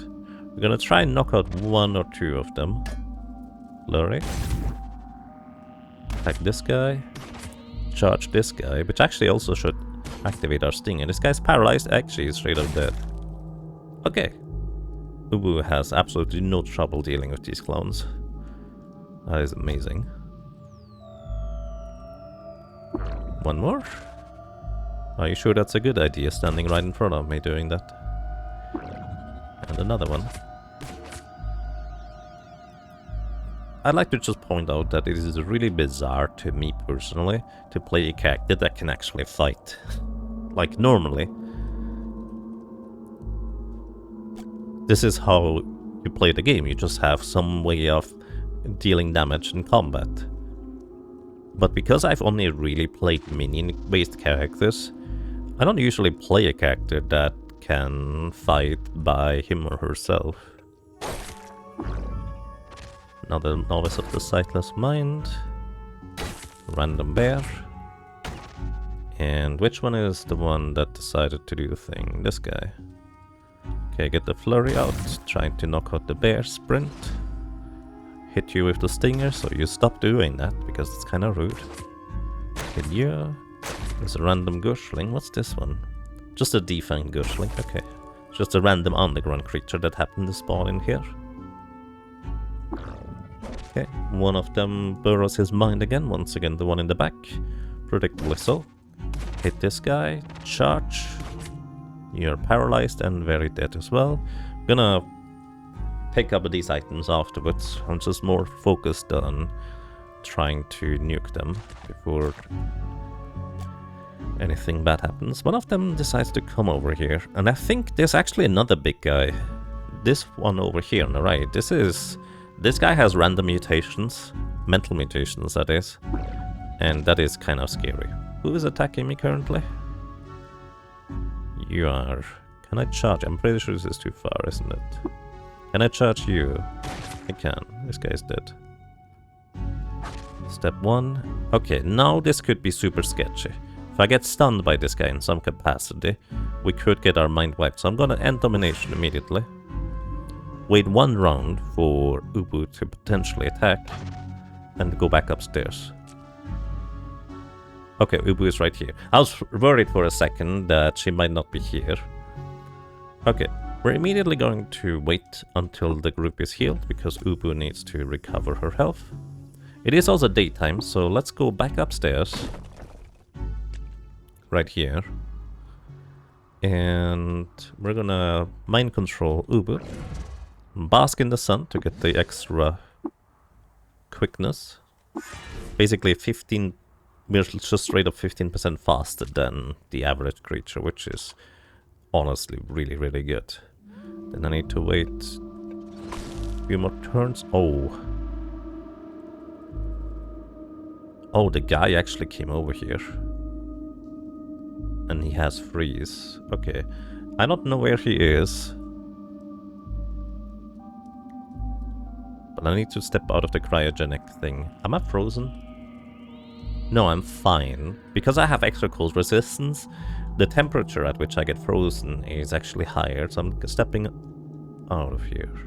I'm not fine. Apparently minus 100 is still that. Okay, I need to be not frozen.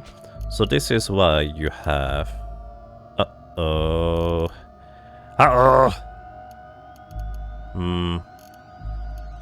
This is what you normally have. Well, I have to rely on my allies. This is why you normally have thermo injectors, whatever they're called. I'm gonna need to wait. We get 150 experience. The frigid mist dissipates. The others probably killed the guy. We are currently thawing out. Here you can see minus 118. Wait 1 more turn. Minus 88. Go upstairs.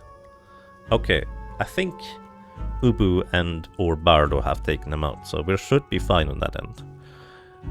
Did I give you all the injectors? I did. You want to keep the blaze injector, at least one of them on you at any given moment. Just specifically for that reason. Because they can just randomly freeze you. Alright. Looks like we are okay.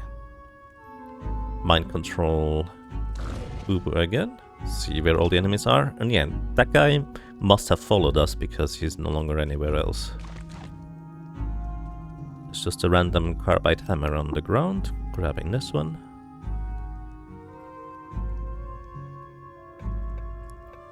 Looks like these two enemies are coming over, so we can just wait around the corner. And knock them out before they can do much else. There's a crab and a nullworm on the top right, a Gushling in the south. Oh.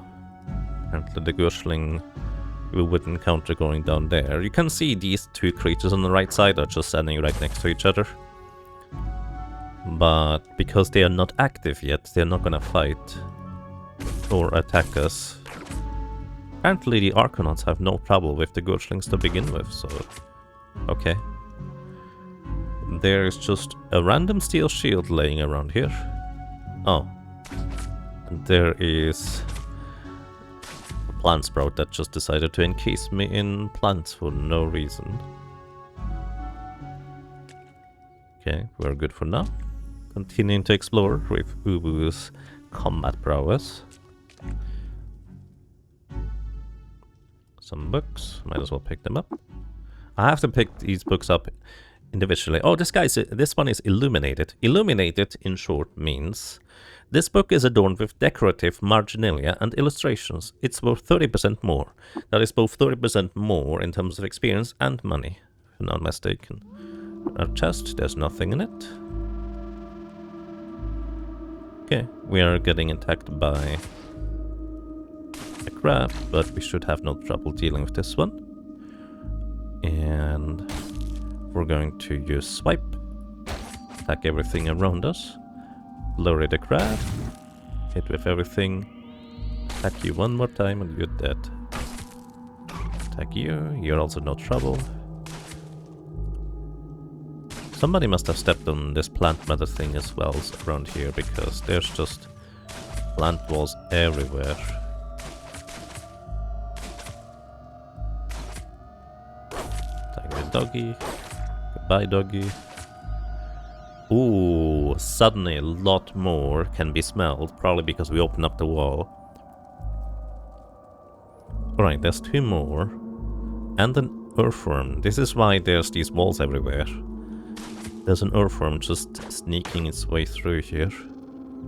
Are you hostile? You are. It's actually called a seed sprout worm. Level 14! We spell inspiration to name the lacquered carbide longsword. Do you wish to?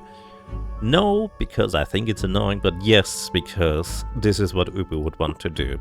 Choose a random name from... based on its qualities, I guess. So this is the desiccated brand of Nak, because we are in the Nak place. And I'm just gonna make this blue, because it's a carbide sword. I guess it's not folded carbide, which would be light blue, but that's okay. Anyways, we step around the corner. This guy is gonna burrow a channel through my mind, but he's not gonna get any far. Paralyzed, you cannot do anything. Goodbye, sir. Also, powers. I'm gonna invest more into the paralyzing stinger here on Ubu. Base rank is 5, and we can advance it one more time.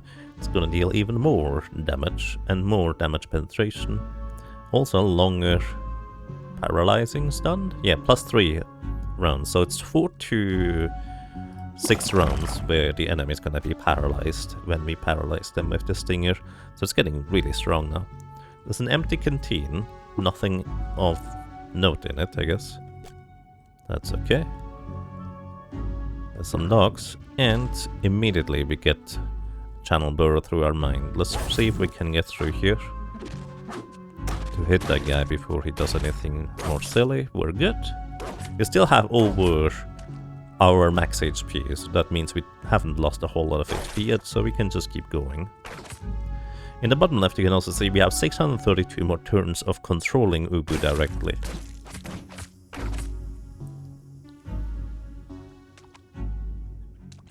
Some more books here. Grab that.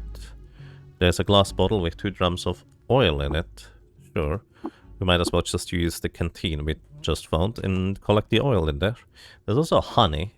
And okay, I don't have a way to collect that. Honey actually would be nice because, as the bar aftermites have pointed out, it helps against diseases if you cook meals with honey. And that is in fact quite helpful, potentially.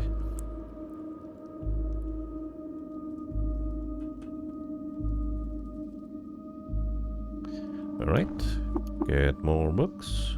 More books. Definitely a bunch of books I overlooked. Also, this table appears to be graffitied. Particles to void, refracting like illuminating those around. Sometimes these also have like Sultan history on them or something. but in this case it's just random nonsense. Something on the table here. Nullbeard gland paste. I'm gonna pick this up on Moth. Nullbeard is basically giving you abilities to null things, aka if something is phase shifted, it no longer will be phase shifted if you null it. And can I actually go to the east here? I think I can, yes. There's this one more novice that we can take care of. Oh, this is not a novice. This is the disciple. Flurry. We got him. Ooh, I didn't realize there was a disciple there. I should have taken a closer look at the little bottle. Alright. But we're good fine. We were doing just okay. Okay, there does not appear to be anybody else, so we're gonna end domination and start exploring.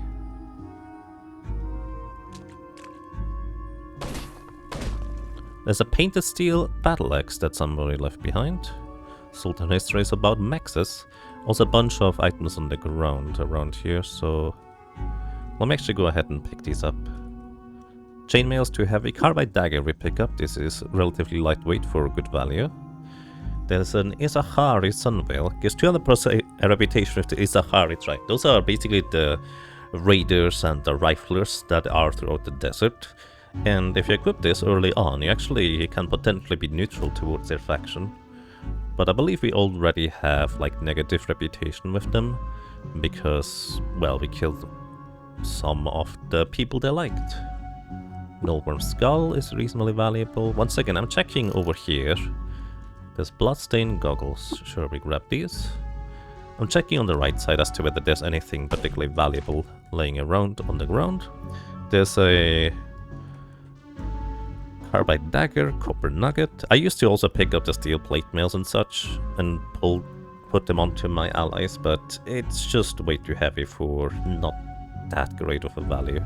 There's a bunch of albino apes just murdered in this little cubby here. That's kind of a grim tale right there by itself.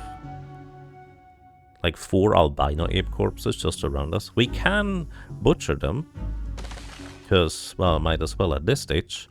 And we actually got 3 items out of it. These are fur gloves, plus 10 cold resistance, which is very nice. But it also, anytime you are equipping anything of the albino apes, you get minus 100 reputation, but also extra cold resistance. And this is actually strictly better than my shawl. Well, I say strictly better, but it's not necessarily true, because again, the reputation with albino apes might actually dip. We have 185 reputation, so equipping one thing minus 100 reputation is actually quite okay. So this gives us 15 cold resistance. We could also equip the gloves, but it's not really all that worthwhile. But I'm gonna give you the gloves, so you can just carry these. Don't give you the shades, you will equip them. I don't want you to equip them. You can equip the shawl though, for a bit of cold resistance. There's also an albino ape pelt that we picked up, which is apparently a trade good and weighs 10 pounds. Not sure that's worth it in terms of value, but I mean, might as well keep it for now. He unequipped the spiked steel gauntlets, so he has much less defense but extra cold resistance. That's fair. Alright, continue exploring.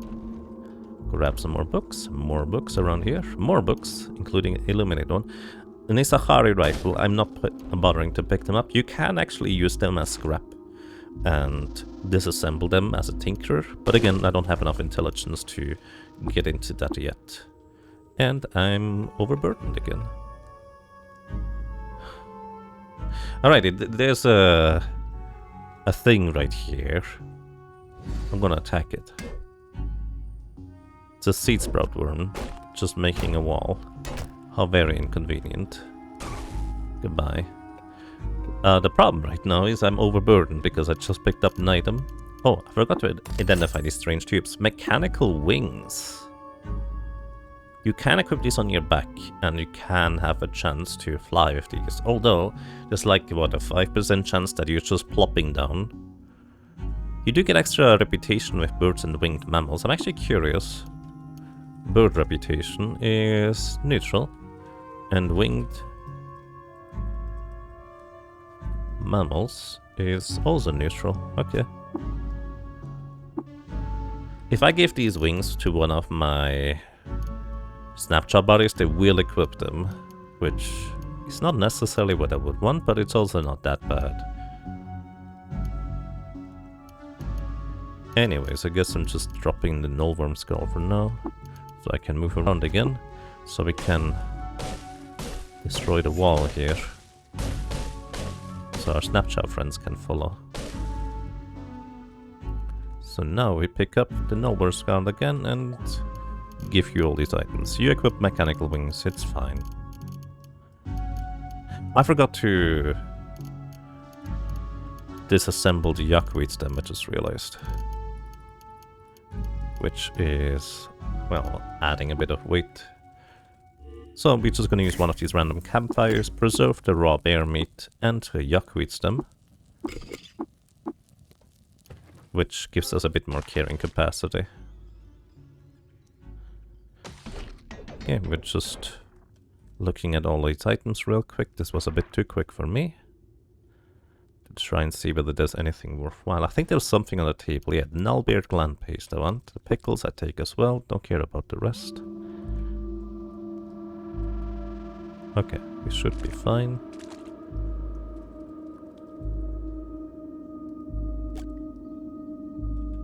There's an engraved vase with Corax's Sultan history. Okay. Do I have space?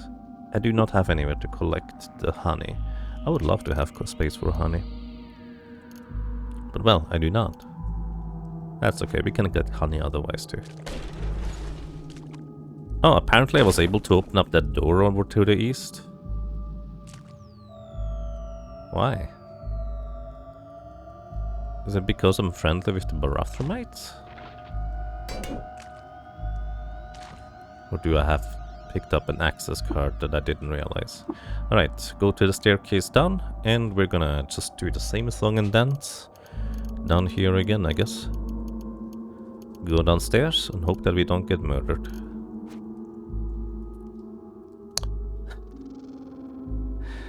My goodness. Well, I'm just gonna start lasering them, I guess. Pew.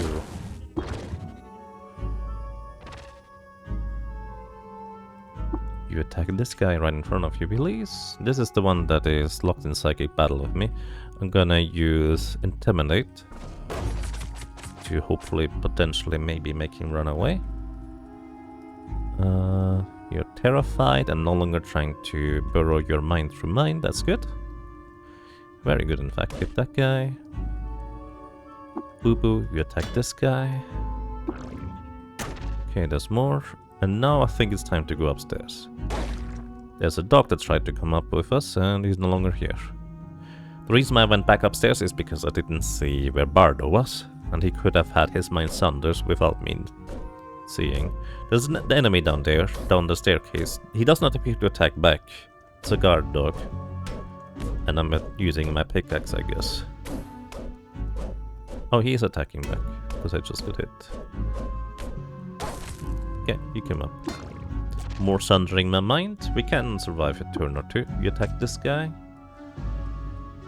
I'm gonna hit the wall on the right side. Right, well done. One done. There's one more. You guys attack this guy. Thank you very much. Okay. There's more dogs and more novices. Boo-boo, immediately go and attack this guy, please. And one more Sunder Mind. Bardo, go and attack this guy. Conveniently enough, the dogs just made space for Bardo to run through. Using Intimidate. Well, not this round. I'm gonna use Intimidate next round. For the dogs to no longer attack me. There we go. One guy on the right is dead. The one at the top is dead. Now we take care of the dogs. There's a seed vine spitting from the right. That's okay. There's a random slime down here. Okay. Also another guy. Well, actually, it's the guy that we just knocked out. Knock out the seed vine. You guys knock out those things too. Looks like we're okay for now. However, there's slime now, which means my movement is gonna be unreliable at best. In the meantime, pick up the kukri, pick up the carbide longsword, leave the buckler here.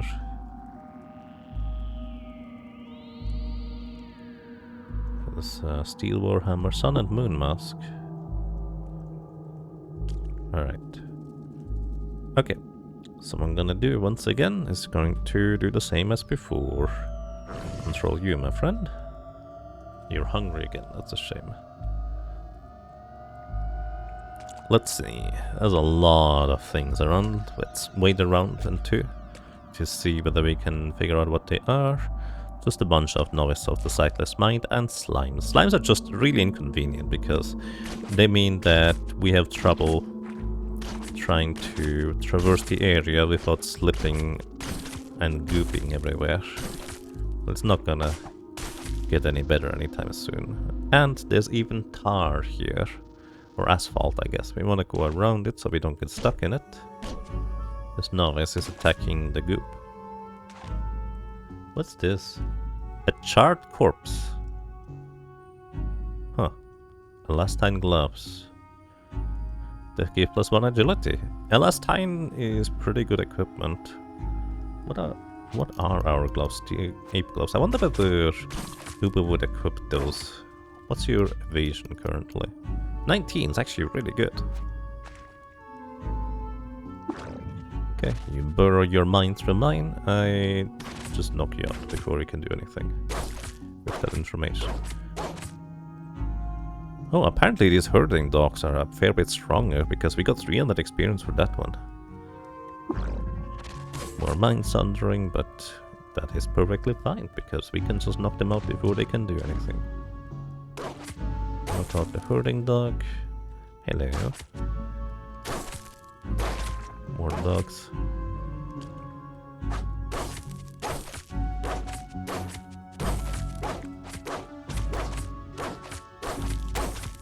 It's actually kind of interesting. I didn't realize that smell was limited by whether certain tiles are accessible through walking or not. What's this?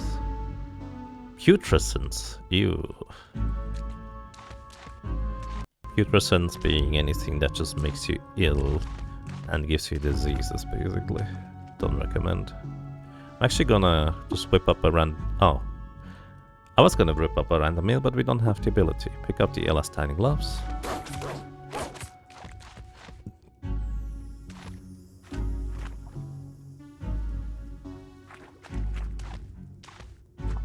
Okay, this is who's coming over here, but I can just stop it by intercepting it. There's no path to go up there.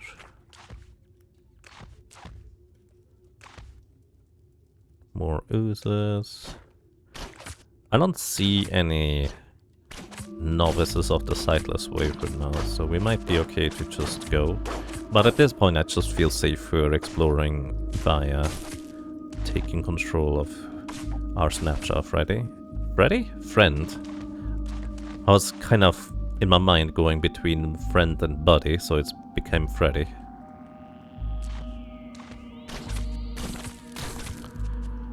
Swipe.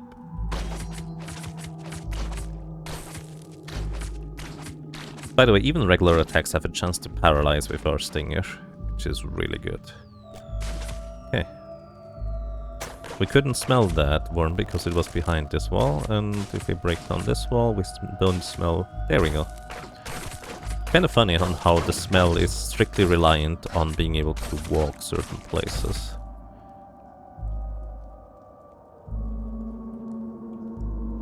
Okay, there's just a few more guard dogs on the west. There could be more enemies through the walls here, for all I know. So if we auto-explore via having a pickaxe equipped, we will attempt to break through the wall. Anyways. Take care of the dogs, and we are good on that side. Excellent. And before I do anything else, two things. One, I'm gonna clean all my items because we're bloody and slimy and everything. We're gonna also go upstairs with you. Because then we can bask in the sunlight. Ah, it just turned nighttime. Never mind. I can end domination and Ubu is automatically teleported back down here. I was trying to see if I could dominate the mine, but I could not. Grab the snowworm cap. And now we start exploring. And I'm overburdened again. Immediately. I'm just carrying way too much stuff. By the way, this Sun and Moon Mask gives you 1 evasion on your face slot. But again, I don't want to give face items to my snapshot buddies because they will equip them and they will no longer be able to use their bite attack. Which is not that big of a deal on Ubu because she already has the Stinger as the natural weapon, which scales crazy well. But it is kind of a big deal on Bardo here, because his natural weapon would be much stronger if we get more strength levels invested. I guess for now it wouldn't be that big of a deal if he lost access to it. Painted clay picture with cider on it. Wow, the Sultan of Sharashir. You see a sprouting orb and stop exploring. Sprouting orb, right there. Let's attack it. Is it still there? It is still there. Still there? No, it's gone.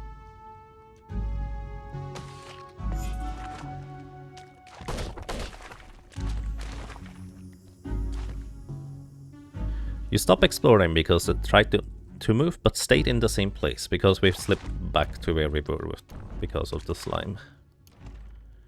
Weird artifact. Ooh, this is a good one. Might actually not be as crazy good because I have a laser rifle, but this is a good one.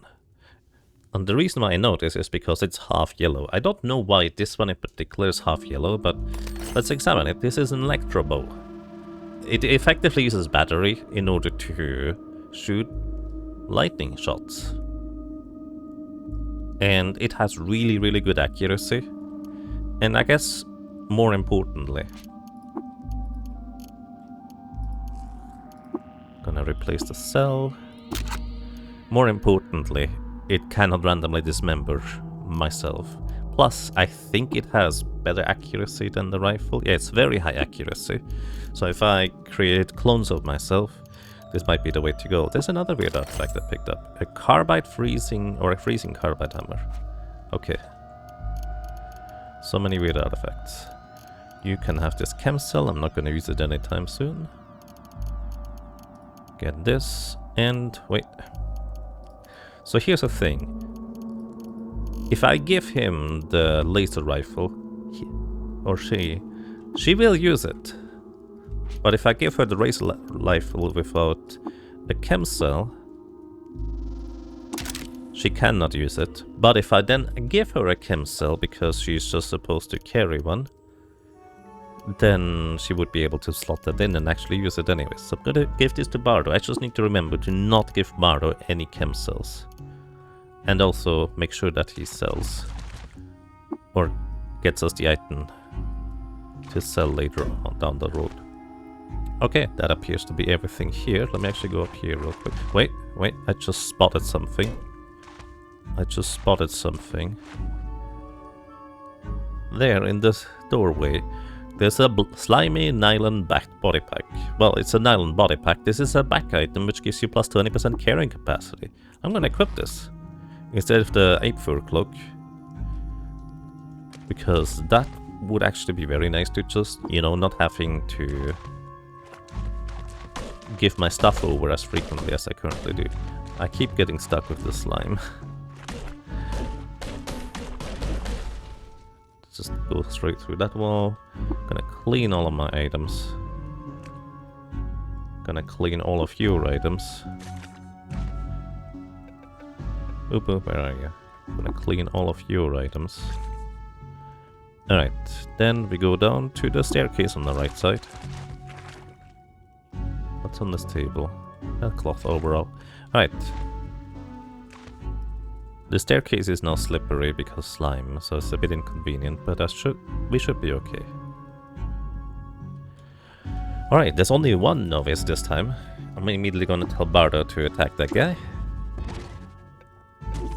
Unfortunately, he was not fast enough to do this before he got confused. Oh.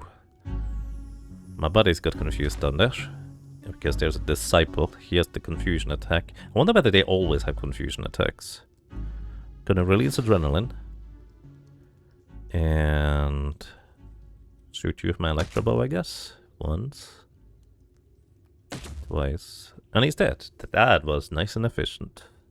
It's gonna be a dog coming over here. Bardo and Ubu are currently randomly walking around. We're just gonna go upstairs. Wait until their confusion wears off. Very good. Try to go to the staircase, but it's slimy and slippery. We're slipping all over the place. Please attack this guy. Thank you. And we're just gonna employ the same strategy again. Let's smell where the enemies are. And start knocking them out. At least this floor here is not as slimy as the previous one. There's, however, a miner over here. I would like to knock him out before he can put out too many mines. What kind of miner are you? Stun gas mask, that would actually be pretty bad potentially, so I'd absolutely want to knock this thing out before it can do anything. Thankfully got stuck in a web. There's a novice of the sightless way. Right, I'm gonna sprint to this guy. Can I charge at you? I can. Get immediately paralyzed. Get to this guy before he can do the same thing. Oh, and we're getting attacked over there on the west side. I'm gonna end domination. You attack this guy.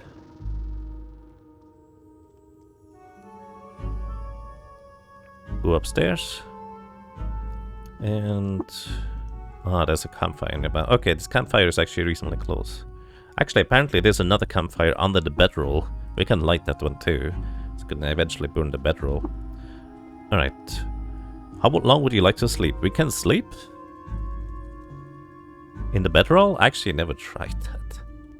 I interacted with the campfire to the right, or I tried to anyways. Alrighty. Preserve my foods. Choose ingredients to cook with. I'm actually using slime to cook with. Because this can give me slime glands, which means I'm no longer slipping on slime for a while at least. Very handy. Alrighty. Wait for 43 rounds. There we go. And back to exploring we go. There's a random bat over here. I think it's neutral towards us. Yeah, it is. There's also a slumberling to the east. I wonder whether the Archanaut is gonna attack it. I think he does not usually attack the slumberlings. On his own volition anyways. Just gonna leave that thing there. Oh, he's actually kind of in another room. So we're fine on that side. There's something on the table. Copper nugget. Grabbing it. Stuck in the web. Just a bunch of clay pictures. Wait. Don't... oh no, you're not the one that has the immunity to getting stuck. That is Bardo. There's some books here. Grab both of these.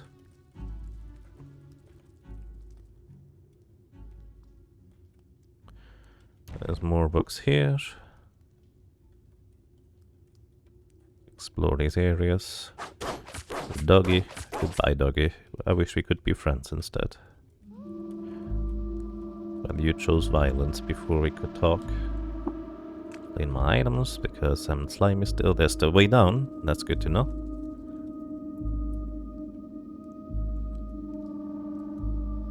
Also, it is daytime, so we could go and bask in the sun again for the extra quickness. Although I think until we unlock the fasting way, it is kind of a nuisance to keep going back upstairs to, well, eat, so to speak. Or bask in the sun in this case. Novice of the Sightless Way would like to sunder my mind. I'm telling you that is not a good idea, because Ubu here, despite the cutesy name, is going to absolutely murder your face. This reminds me. I gave you an Isakari Sunwell. You're not supposed to equip that. I'm just gonna drop that. No, she can use the axe again. Her axe ways. Some random painted wall. Probably just graffiti that is not interesting. Okay, charge. Goodbye. Honestly, the fact that stingers basically guarantee apply their venoms when you charge enemies is amazingly powerful. Hit you. And you guys are all dead. There's a bunch of them down there in this lower room. This could be really dangerous. Depending on how far we can see or not see. Okay. Pick up the book. Pick up this book. Pick up this book. How much more carrying capacity do you have? 216 out of 285. So actually plenty. This could be okay. These are old novices, right? I think they are. Unfortunately, they don't appear to move. Hi, okay, this is around the corner, so we should be able to just flurry the first one. Nuke the second one. Step in here. Paralyze you, so you can no longer... Oh, you're still locked in psychic battle despite being paralyzed? I didn't know that's how it would work. I thought it would interrupt it. Okay, who is the one? You're the one. I'm just gonna step around the dog, attack you. Stop that. And I think we will just absolutely destroy all of these poor fools. They will no longer harass us in any capacity. Okay. Sweet. Well done, my green friend. And domination. We're gonna briefly go get Ubu back to her party and start auto exploration now. Once again, there could still be enemies through the walls here. That is entirely plausible. Because we also have to...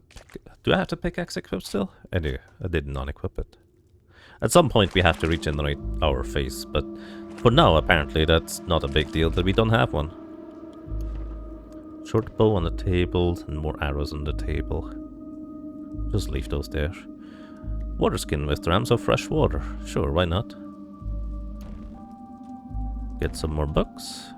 Very nice. And our auto exploration has decided that going to the right is quicker to just go through the wall. Okay, that's everything here. We are at the next staircase. We once again are going to clean our items. Because we are still slimy and stuff. Oops, that was the lock somehow. I don't even know how I opened that. Clean your items and clean your items. Just so we don't accidentally slip when we try to go down. Alright. We're now 5 floors deep. This is slow going, but... Well...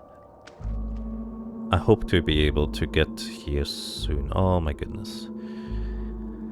Alrighty, let's go back upstairs, or attempt to, because we are immediately here in tar, which is really bad because it's really difficult to move. I'm gonna try and go upstairs. Okay, success. Good. Very nice. Game was friendly. So, we're actually gonna control Bardo here, because Bardo is immune to getting stuck in things thanks to his spinnerets. Basically, he's literally immune to getting stuck, which is really good in this situation here. Let's see whether we can give him any more useful things. Endurance, you have Shake It Off already, which is good. I don't know if swimming could be helpful here. Let's just have Bardo do this on a solo mission. And he will also...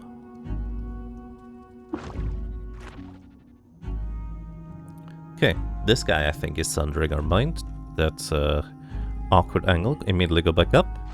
Because he can immediately go back up, it's not a big deal. But this guy might be a big deal. This guy here... He can confuse us. Okay, the Tarred Novice is burrowing his mind through ours. Go back upstairs. Break the channel. Go back downstairs. Yes, we're just stair dancing here. Then we wait. These guys apparently coming close. There's another guy. Another disciple over here. This could get really bad if we get stunned at the wrong time. So it's gonna wait until they come closer. Gonna flurry this guy. Because he's not smart enough. Okay, we got confused. That's fine, potentially. We can try to shake it off. Wait until they get close. I'm gonna... Oh, you don't have to flurry to attack around you. Just gonna wait. I think this guy just gets stuck. We cannot look at things while confused. I'm just gonna hope that confusion wears off. Gonna wait on top of the staircase so no enemy can come down. Come on, shake it off. There we go. We shook it off, go back downstairs. Alright, we can hit this guy. Ooh, just a one shot. Holy moly. Wait until this guy comes closer. Okay. This guy immediately confuses us, but we know that he is straight south of where we are. So I attack straight down. Attack straight down again. I don't think he moved. It's just confusion that makes it look like this. And we're back on the staircase. Wait until confusion wears off. And immediately get burrowed again. Can I charge you? I don't want to charge you, do I? Oh. Gonna go back upstairs, break the channel. And because these guys have melee weapons, they're inclined to immediately run at us and try to attack us. And this monk is just throwing a rock at me. Okay, another channel in the northeast. Go upstairs, go back downstairs, breaking the channel, and he's gonna come into melee range with me. Honestly, the ability to have spinnerets here, to not get stuck in the goop, and reliably be able to break a Sunder Mind is very key here. If we didn't have Bardo's ability to have spinnerets, we would be in so much trouble here. Hit this guy so he cannot put any more stasis mines down. And here we have a Mechanimist Rummager. This guy's just happily rummaging through things. Initially, I kind of thought, oh, spinnerets is one of the... I would have preferred a stronger mutation, but here it is the perfect mutation to have to not get stuck. Alright, there's a bunch of more novices to the east. Let's try to maybe knock out the ones to the west first.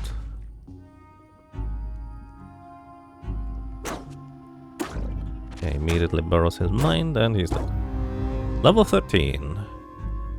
Good job, Bardo. By the way, Bardo might not have gained experience while I was controlling Ubu and killing all of these enemies, so he might only just be catching up now. But catching up with an extra mutation. Yes, please. So we can get a carapace facing an electrical generation. Okay. Oh boy, we have had carapace before, basically become a turtle. Which is fine if you just invest a bunch of points into it, but it only has 3 armor value, so limited usefulness, I guess. Phasing, it allows you to phase through solid objects for a brief period of time, effectively allowing us to walk through walls, which is really, really potentially crazy good. However, if we pick this, we have to make sure we don't allow Bardo to use phasing on his own volition only when we control him directly, because AI control characters absolutely will activate phasing when they cannot reach an enemy otherwise they are currently targeting, try to walk through the wall, and with a bit of bad luck they get stuck in the wall, and if basically all 8 surrounding tiles are walls while you're, well, no longer going to be phasing in the next round, you straight up die. I have lost a companion that did that before, so yeah. Phasing is great if you use it as a player, but it would not be useful for Bardo himself necessarily. We could also get electrical generation. You accrue electrical charge that you can use in this charge to deal damage. The downside to this is that it's electrical, which means it will hit allies as well. Plus, I'm pretty sure he's gonna be much more capable with combat, like physically, once he builds up his stats a bunch. So unfortunately, none of these mutations are particularly great again. Electrical generation does allow me to open up certain doors, however, so I'm actually just gonna give this to him. I think that's okay. We also gain the ability to power devices. I have to admit, I don't really know how that works. Is this a physical mutation or a mental mutation? I actually don't know. Oh, it is a physical mutation, because Beguiling is rank 2. which is +1 ego, and this one is rank 1, so... Well, unfortunately not what I was looking for. Oh well. Maybe, kind of like the spinnerets, it's gonna be more handy than I initially gave it credit for, who knows.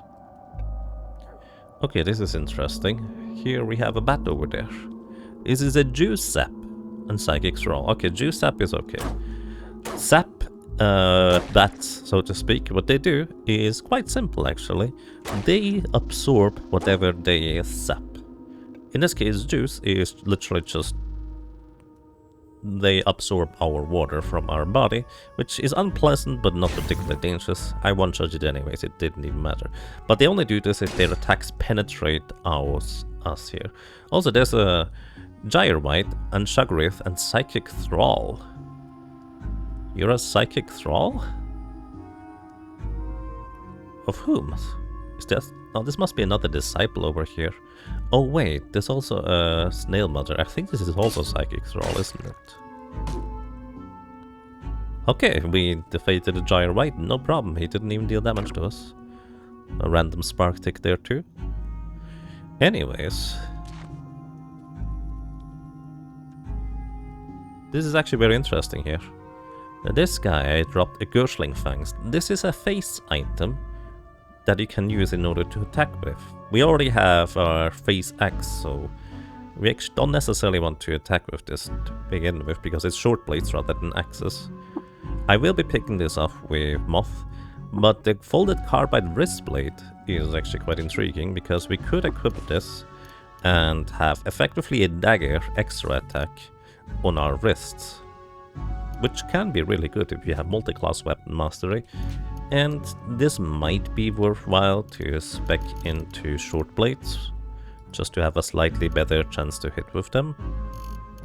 Maybe if I give him more short blades. Anyways, for now he just gets an extra chance to hit. But then again, I do lose actually 1 armor value. What's your armor value currently? 13. That's actually really good. How do you have so much? I guess he is equipped with this thing, and his dodge value is down bad for it. Oh well. Ooh, there's a pink chest over there. This is what we came here for. This is the legendary item. And apparently the guy on the left is the one that is protecting this. There's another Spartic here. We one-shot it. No problem. Cubas, no longer. Force a channel through the psychic ether. That's 30 damage. Holy crap, dude.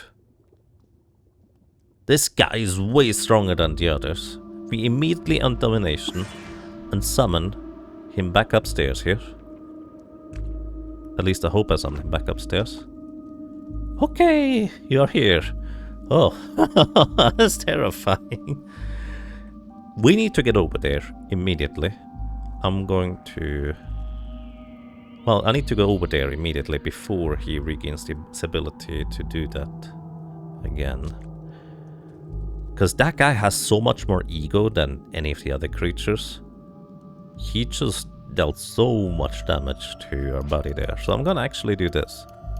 I'm gonna go ahead and apply a salve injector to you, so you start healing. We go downstairs, and we head over to the west, hoping to not get stuck in the tower. I got lucky, I did not get stuck. Ooh, where are you attacking? I don't know what you're attacking. I'm gonna tell these guys to not attack unless I tell them to. Because I'm getting away from the staircase now. Maybe... Okay, I'm just scared here. Apparently the asphalt is not currently blocking my movement. Gonna go back upstairs. Go back downstairs. And hope that the novice or the other guy that's under the mind is coming over here. It appears I'm not getting stuck in this stuff right now. Is it because I have slime glands right now?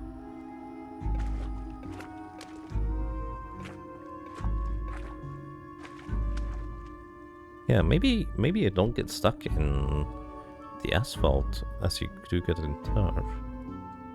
Anyways, I would prefer if he sees me first because my mental mirror is active. Yeah. Ooh, he punched through my mental mirror. That's also a thing that can happen. We're gonna release adrenaline. Tell you to immediately go and engage an attack. And Bardo, you also attack this guy. This guy definitely is much stronger. He also has Psychic Thralls. Legendary Disciple of the Sightless Way. Oh, that's why. Psychic Thralls are basically creatures, just a random assortment of creatures appropriate to the combat level that... Goodness. I need to sprint towards him and try to menacing stare him. I think you cannot go through this tree. Or this one. Okay, he's paralyzed. I'm still locked in psychic battle with him. You guys need to kill him. Okay. I'm overwhelmed with terror. Oh no. Okay, unless Bardo and Ubu manage to knock this guy out, I might be dead here.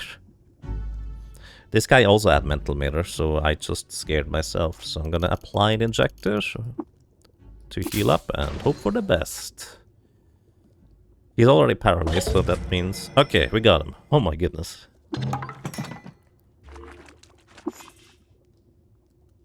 Soothing Tingle Fates. I'm still running around randomly. Because I was still fleeing in terror. I'm still fleeing in terror.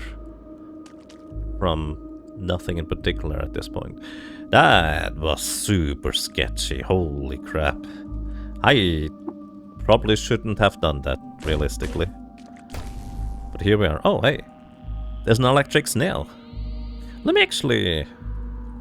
Can you knock this guy out real quick? Yeah, you just knock it out. Knock out the electric snail, please. Let's see if it leaves a corpse behind. So, in my previous playthrough, one of the ways to cure mushrooms, or mushroom infections, was to have an electric snail corpse. And let me tell you, trying to find electric snails is a gigantic hassle.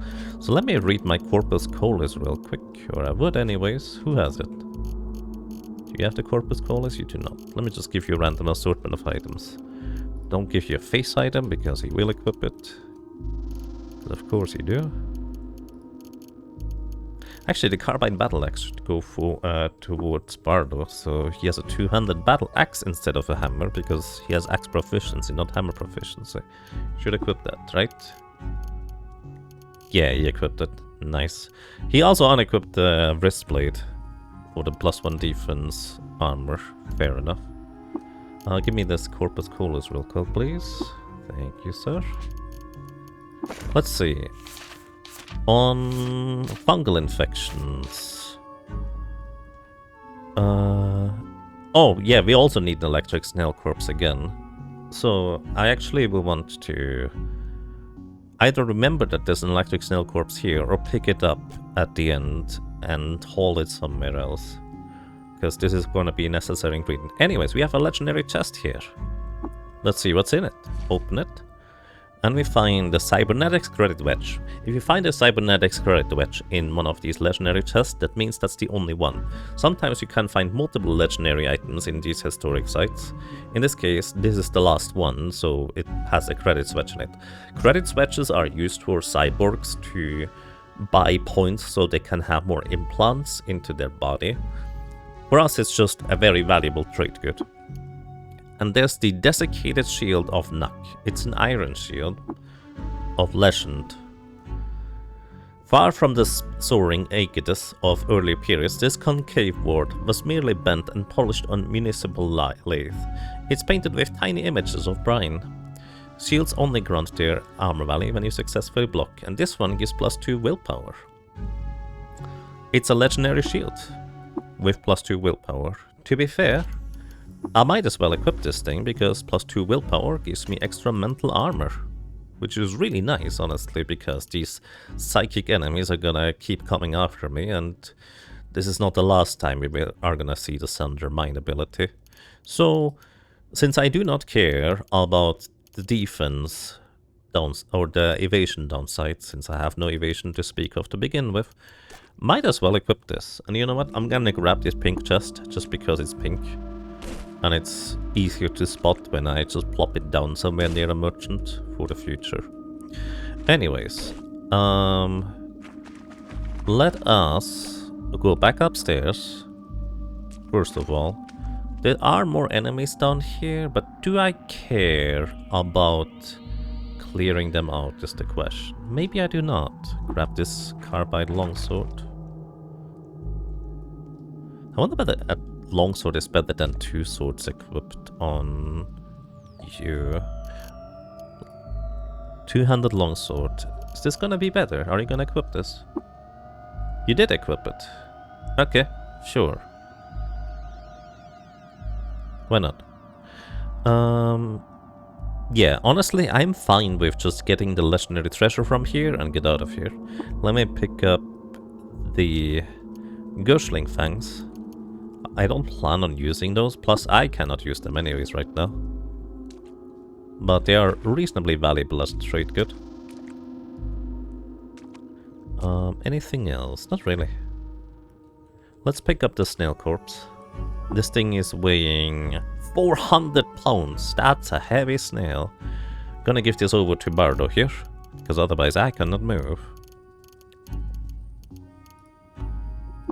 And Bardo is now gonna be overburdened as well, but because he's just gonna teleport to wherever we are, he is just gonna kind of come along. This is how I tend to ferry loads of heavy items around, let's put it this way. And actually, what I might do offline of the video is I might go back here and pick up all of the random weapons and armory. I'm hearing things. I don't know what that sound is. Anyways, I might come back here, pick up all the random weapons and sell them, because we're gonna go back over to the 6-day stilt. And I'm just gonna plop down a chest right here. Hey, there's a Romance Trader right here. The Romance Trader has restocked his inventory. Why are you red now? Why are you bloody? What happened? How did you become bloody, friend? Anyways, I would prefer if you stopped walking around. I think what's happening is he is, like, unequipping and equipping things. I genuinely have no idea what's going on. Anyways, let me plop down this chest here, drop it. And we're gonna dominate Bardo and store all of the items in here. I might actually go and grab the books. I'm not sure. Actually, just store the electric snail corpse in here for later. That's all I needed you to do. Okay, he stopped doing that sound. Okay, where's this Romance Trader? Stop running, sir! I went to the screen. I wanna go and trade with him. Where did he go? Is it here? No. Oh, there's more lava, I think, going on. Did the crab bleed lava again? No, there's a random campfire just under the fractus. It ignited the fractus. Why is that there? I don't know. Anyways, there's no Romance Trader here. He is here somewhere. Where are you going? There you are. Okay. I need to see whether you have anything particularly interesting. Crystal boots. I would love to have these. And you have a crystal axe. I would absolutely love to have that too. And yeah, so we need to ferry up enough money, so give me a moment. I'm just gonna grab items from my friends as usual. Alrighty, all in all, the items I'm willing to sell add up to 1,341 rams, which means we can buy both the boots and the battle axe. Crystal once again being really good value in terms of how strong it is. And we can actually decide to grab a few more things. For one, I'm gonna grab another salve injector for a bit more healing. And we might actually want to grab one of these random weird artifacts. I think some of these at least are gonna be batteries. And I would love to have another battery. This one weighs 1 pound, this is 40 pounds, this is 1 pound. By the way, you can see the pound all the way down here when you mouse over or select the item. So, yeah, I don't know which one is which. It might just be worthwhile to buy these things just to see what kind of items they are. And I'm gonna do exactly that, except for the very expensive one. Can I buy all of these? I can, actually. I mean, I'm going to have to, well, too much money still. So I might just buy, you know what? I'm gonna buy another Urberry, or Urberry. This thing heals for 100 whenever you eat it, and having a second one seems like a good idea. Yes, trade, and trade complete. Okay, orders of operations, let's identify these random artifacts. A lead acid cell, alrighty. So it's basically a battery that runs on acid, so you can actually just fill in more acid into this battery. If you have like a canteen full of acid, you can easily refill it. This one here is a solar cell, there we go, this is kind of what I was hoping for. Solar cells, well, they automatically recharge while they are out in the sun, and they do automatically recharge. Let me just equip this. They do automatically recharge while they are even in the weapons if I just walk around in the overworld. They do have less total charge than a regular battery, so that is worth noting. So if I use my Electro Bow frequently, it will get, well, emptied much more quickly, but also I'm not gonna be as worried anymore. A fidget cell, this one has even less charge than the solar cell, and basically it recharges while you have it equipped on your arm. I think they might recharge while in the inventory, but they have so little charge that actually I don't tend to use them just purely because of that. Another EMP grenade Mark III. And a plasma grenade Mark II. Okay. I don't care about the grenades, so I'm actually just gonna try and sell these back right away and maybe buy something else. Apparently you actually might want to keep EMP grenades for certain electric enemy encounters, but I honestly don't know what these exactly are used for. Anyways, we sell the grenades back. I'm also gonna sell the fidget cell back. I'm not gonna use it. And honestly, I'm not gonna keep the lead acid cell either. I'm generally speaking just too lazy to try and keep those charged efficiently. So I'm just gonna buy, you know what? 3 more Urberries. Because having instant healing can be fantastic and useful. And before I forget about it, you get 1 Urberry, friend. You get 1 Urberry. They, unfortunately, are not gonna use them on their own volition. However, when I'm controlling them, kind of like I did earlier, I might want to have these as a backup. Then also, Bardo, you are the axe user, so you get a crystal axe, which means... Oh, you're not equipping this because you have a two-handed axe, which technically is slightly better. What if I gave you the folded carbide axe? Actually, who has the water on you? You have a bunch of water. Give me that, please. Might as well buy the folded carbide battle axe back that I just sold. And see if Bardo is gonna automatically equip it if he has 2 weapons. He does not.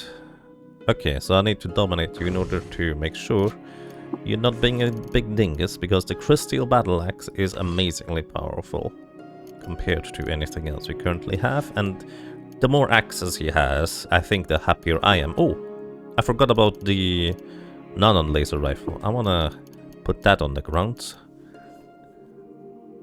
I'm actually not sure if I should just sell it, honestly. Because I'm probably gonna prefer using the Electro Bow, so my temporal fugue clones are not just randomly ripping people's faces off. You know what, I'm gonna do that. It's a crazy good weapon, but I would prefer to not have my clones just knock me out for no reason. Or anything else. So we're gonna trade it over for this weird artifact that is kind of expensive. Let's see what this one is. It's a linear cannon. Huh. It's a heavy weapon. 40 pounds. Well, it is in fact heavy. So this, I believe, uses both slugs as ammunition, but also uses electricity in order to be able to shoot. But it is really strong. These wavy lines effectively mean that this weapon has as much penetration in terms of armor value as the enemy or the target has. So it's actually a really crazy strong cannon, but it also gives minus 25 move speed, and it is really heavy, so I'm not gonna be using this, I'm just immediately gonna sell it back. But at least now I know how this is gonna look, so if an enemy has potentially a linear cannon that I need to be wary of, I will know about it. I'm gonna buy the trade goods back, probably. Guess I'm buying all the chem cells for later use as well, because, well, I guess the ore berries. Because otherwise we're gonna have way too much stuff in our inventory. Okay. And that's the trading largely done. I have new boots. Let me actually unequip the plaster for sneakers and equip the crystal boots. These give me 3 armor value instead of just 1. And also all resistances plus 1. We now have 11 armor value, which is solid, but not crazy yet. Would like to have a better armor at some point, but maybe this friend here will eventually provide us with one. And I just am overloaded in terms of weight stuff. Anyways, I don't have any use for this club. I don't think I really care what it exactly is, but it is really heavy, so sell that. I also will no longer use the witchwood bark because we have ore berries now. Witchwood bark is basically your early game healing item. And aside from that, I need to get rid of some of the water skins because otherwise I'm too heavy, and we are good. I'm gonna look around the 6-day stilt and tell you if I find anything interesting. Be right back. Alrighty, the jeweler here has 2 rough agate gemstones and 1 rough jasper. I'm gonna buy these as trade goods because they're gonna be much lighter than the heavy water I'm carrying, so trade that. Yes, please. Okay. Continuing to look around. Alrighty, this hatter here actually has a elastine skull cap. Elastine, giving +5 cold resistance, 1 evasion and 1 defense, which is basically strictly better than a nullworm skull, which, well, I'm not gonna use it, but one of my followers, actually I think it is Ubu, who can actually equip hats, is gonna equip this one, I think, so we're gonna trade in this battle axe that I currently have no more use for, and hand it over to Ubu, who is probably gonna unequip the nullworm skull consequently. Actually, I'm curious, would you equip the plaster for sneakers? You do, because you only had leather boots. So actually, that's a bit of an upgrade for you, that's good. Okay, continue to look around. Little fun fact, right here, this guy is sleeping, which is indicated by the blue, like flash, and we can wake him up actually. You gently wake the chef awake, and then we can trade with him. And people do not mind if you do that. Just wanted to point that out. You don't actually have to wait until they're awake. Also, we're over here on the right side. Remember when something exploded and stuff? Apparently, somebody died here. I have no idea who it was. It must have been one of the pilgrims. Because there's just a random steel dagger, bronze longsword, chrome revolver, a bunch of fresh water, copper nuggets, honey. And we were burdened, of course. But I didn't even realize that. I thought there was just... There is a campfire over to the right. I think we placed that there at some point. So fresh fruits. And somebody just died on top of that? Why? Or how did that even happen? I genuinely have no idea. Anyways, I guess the weaponry here is kind of relatively low value, so I'm gonna drop it on the ground, so... Wait, why am I so heavy?